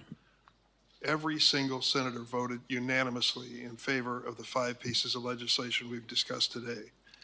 It ought to tell everyone who follows Capitol Hill and Washington a pretty stark message. We get it, and we live it. As parents and grandparents, we know what our daughters and sons and others are going through. They cannot cope. They cannot handle this issue on their own. They're counting on us as much as they're counting on the industry to do the responsible thing. And some will leave with impressions of our witnesses and the companies they represent that you're right as an American citizen. But you ought to also leave with the determination to keep the spotlight on us to do something, not just to hold a hearing, bring out a good, strong crowd of supporters for change, but to get something done. No excuses. No excuses. We've got to bring this to a vote. What I found in my time in the House and the Senate is that's the moment of reckoning. Speeches notwithstanding, press releases and the like. The moment of reckoning is when we call a vote on these measures. It's time to do that. I don't believe there's ever been a moment in America's wonderful history when a business or industry has stepped up and said, regulate us, put some legal limits on us. Businesses exist by and large to be profitable. And I think that we got to get behind that and say profitability at what cost. Senator Kennedy, a Republican colleague, said, is our technology greater than our humanity? I think that is a fundamental question that he asked. What I would add to it, are our politics greater than technology? We're going to find out. I want to thank a few people before we close up here. I've got several staffers who've worked so hard on this. Alexandra Gelber, thank you very much, Alexandra. Jeff Hansen, Scott Jorgensen. The last point I'll make, Mr. Zuckerberg, is just a little advice to you. I think your opening statement on mental health needs to be explained because I don't think it makes any sense.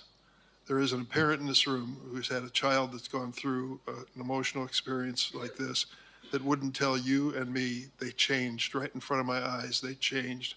They holed themselves up in their room. They no longer reached out to their friends. They lost all interest in school. These are mental health consequences that I think come with the abuse of this right to have access to this kind of technology. So I see my colleague said, you want to say a word? I think it was a good hearing. I hope something positive comes from it. Thank you all for coming. The hearing record's going to remain open for a week for statements, and questions may be submitted by senators by 5 p.m. on Wednesday. Once again, thanks to the witnesses for coming. The hearing stands adjourned.